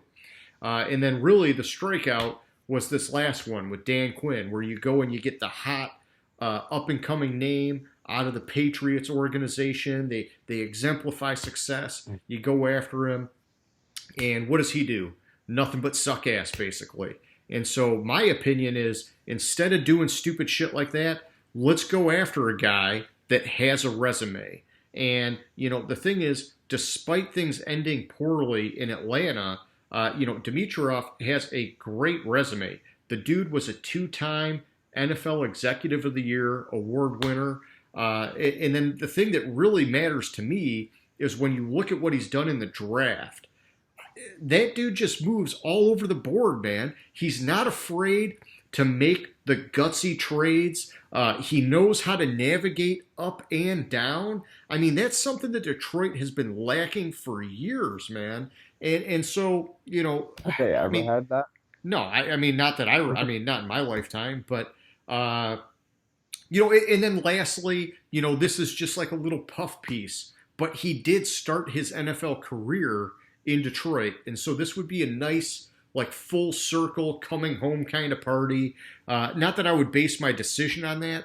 I just think that when you look at this guy's resume and you look at his run in Atlanta, really the only glaring thing that stuck out is that he didn't fucking pull the plug on Dan Quinn. And, I look at it and it's like, I understand it. This is a team that just a few years ago made the fucking Super Bowl. And the nucleus of that team is still there, including the head coach. And so I think he was like, man, Quinn's going to pull it around. It's going to work. And that's the only reason he didn't do it. And, I get it. That decision cost him his job. But I think when you look at everything else he did for that franchise, we should be fucking jumping all over this guy. I would not be waiting. And we talked about Atlanta. Since that coaching change took place, which I know that was not Dimitroff's choice. It was, basically they canned him and Quinn together. But Raheem Morris, 4-4 since that change took place. And so I think if he has the right coach and you let him do his thing, I think he's going to represent the team well. He's going to make smart, real GM choices. And I don't know. I like the pick. I don't know why they would wait. What are your thoughts, man? Let me tell you why they would wait on this one. Number one, Atlanta is no better off when he left than when he started there. Number two, I mean, they made the Super Bowl. they made the Super Bowl, yes, but ultimately, if you look at the span, they're no better off. Number two, he didn't make the moves this year to improve the team. I don't think the Dan Quinn decision was up to him. I think that was Arthur Blank, not Dimitrov. But I just Oh look yeah, at no, those. they both got canned. I mean, it was No, clear no, that no. I think it was Arthur Blank, the owner's decision, not to fire Quinn. I think Arthur Blank took it out of Dimitrov's hands. well then that's Dimitrov, more reason to put it I in think his he got, favor. I think he got fired because of the fact that he didn't do anything to improve the team from last year. Okay. And I see that, and that could just be a system, or it just be like their cap space or whatever. But the Lions are no fucking better off cap space wise. No. So he's not going to be able to come in and make the moves. It's going to be a number of years before we can get the cap space to make any real moves. I just think about, go back to the Julio Jones draft, and he worked all of his magic and made that pick happen, climbing up the board. I just see his aggressiveness, and I think that he's a guy that would look at this team and say, you know what? If we got to blow it up, we got to fucking blow it up. Or if there's a way to not blow it up, then there's a way to do that too. I think that we need, whether it's him or somebody else, it needs to be somebody with experience. And I would like to go with him because we've seen him make those big moves, and we've seen him navigate through those kinds of trades and do those things in the draft that the Lions have never fucking been able to figure out. And that to me is a huge improvement. And then I do like the NFL Executive of the Year, man. I think that he's going to represent the team well across the league. But if there's somebody else out there, I just I want to know who the heck it is. I just don't want to. I don't want to put money on an unproven guy. And Louis Riddick, a lot of people are saying is potentially the favor for this job. It sounds great, man. I like watching him on TV. I think he's well spoken. I think he has some good experience, but he's never been a GM. And that scares me. It reminds me a little bit of Matt Millen. And, I would hope to God that this guy's nothing like that.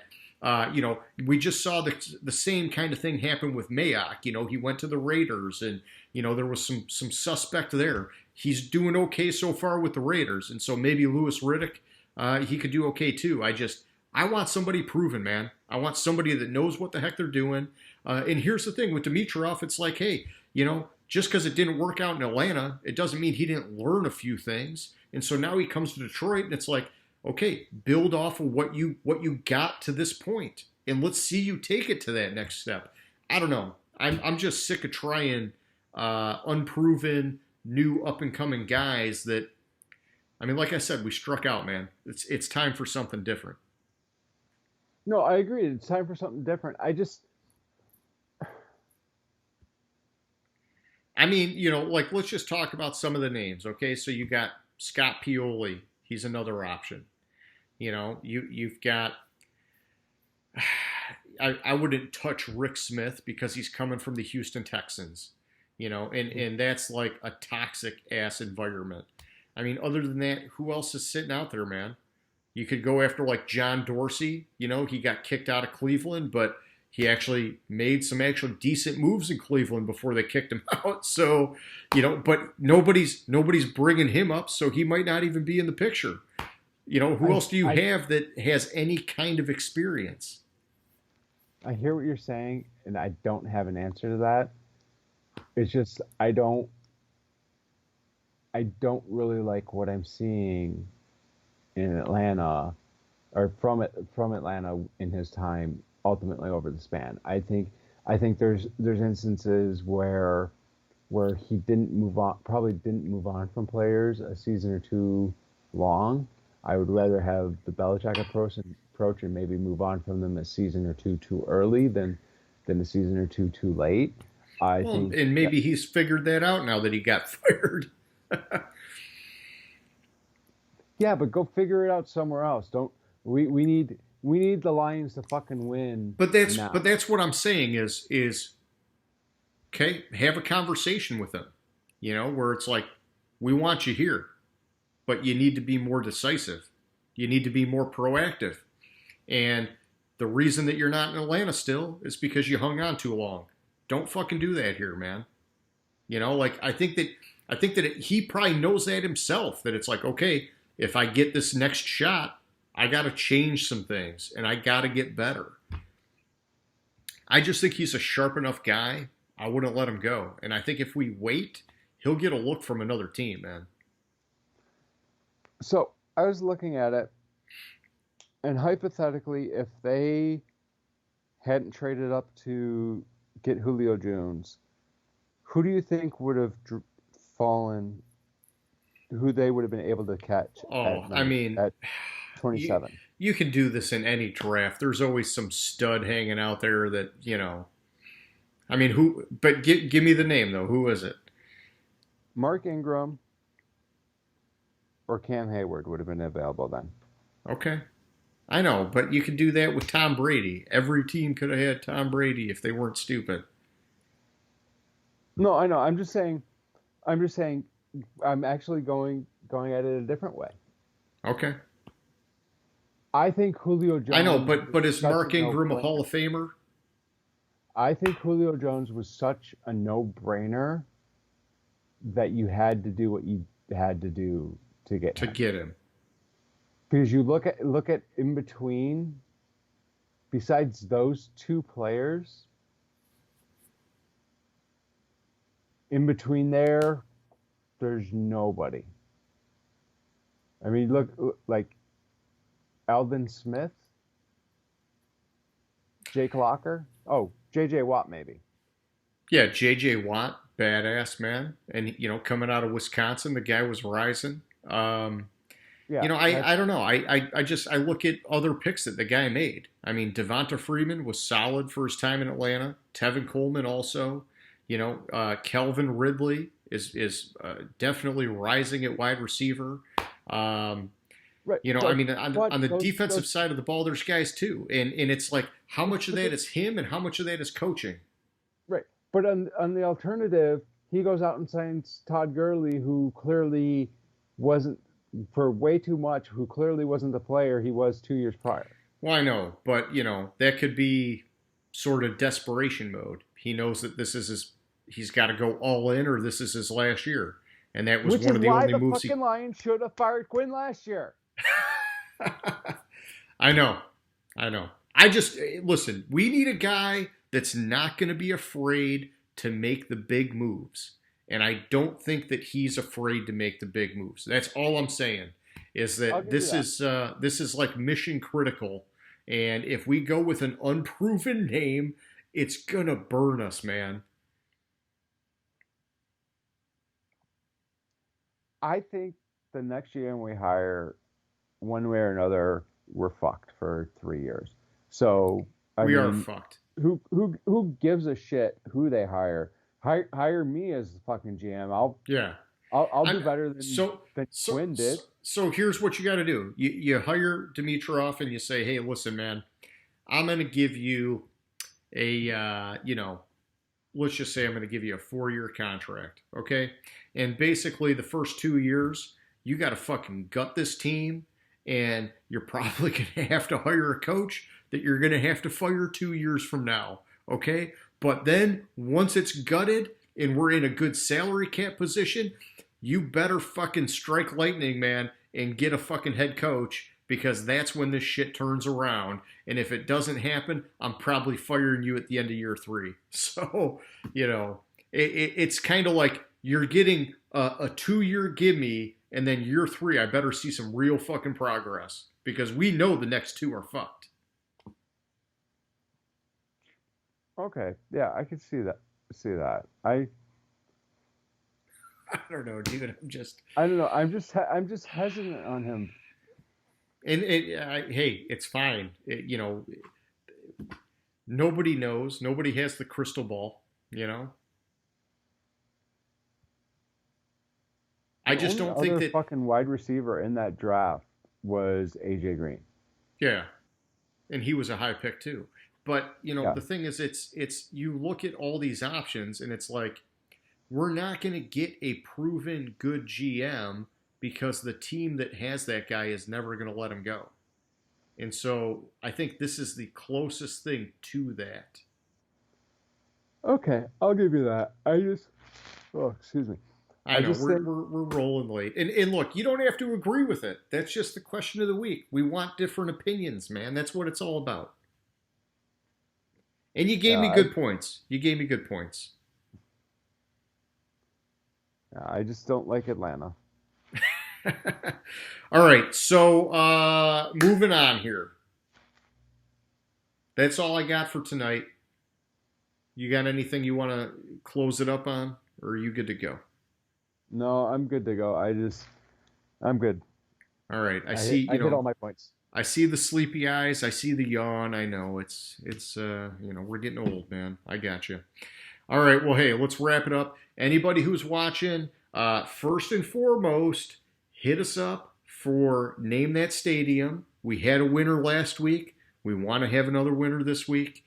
We'll give you that special shout out. But we also want to hear about you for the question of the week. Give us your thoughts on Thomas Dimitroff and the Lions GM search. We want some opinions, and I want to hear some opinions on that because I want somebody to throw a name out that makes me think, ooh, I didn't think about that guy, and get me a little bit excited because it's that important for us. But that's all I got for this week. James, it was fun. Anybody who's watching, thank you. Hit us up with some comments. Give us the thumbs up. Subscribe if you really liked us. We appreciate it. I will catch you later, man.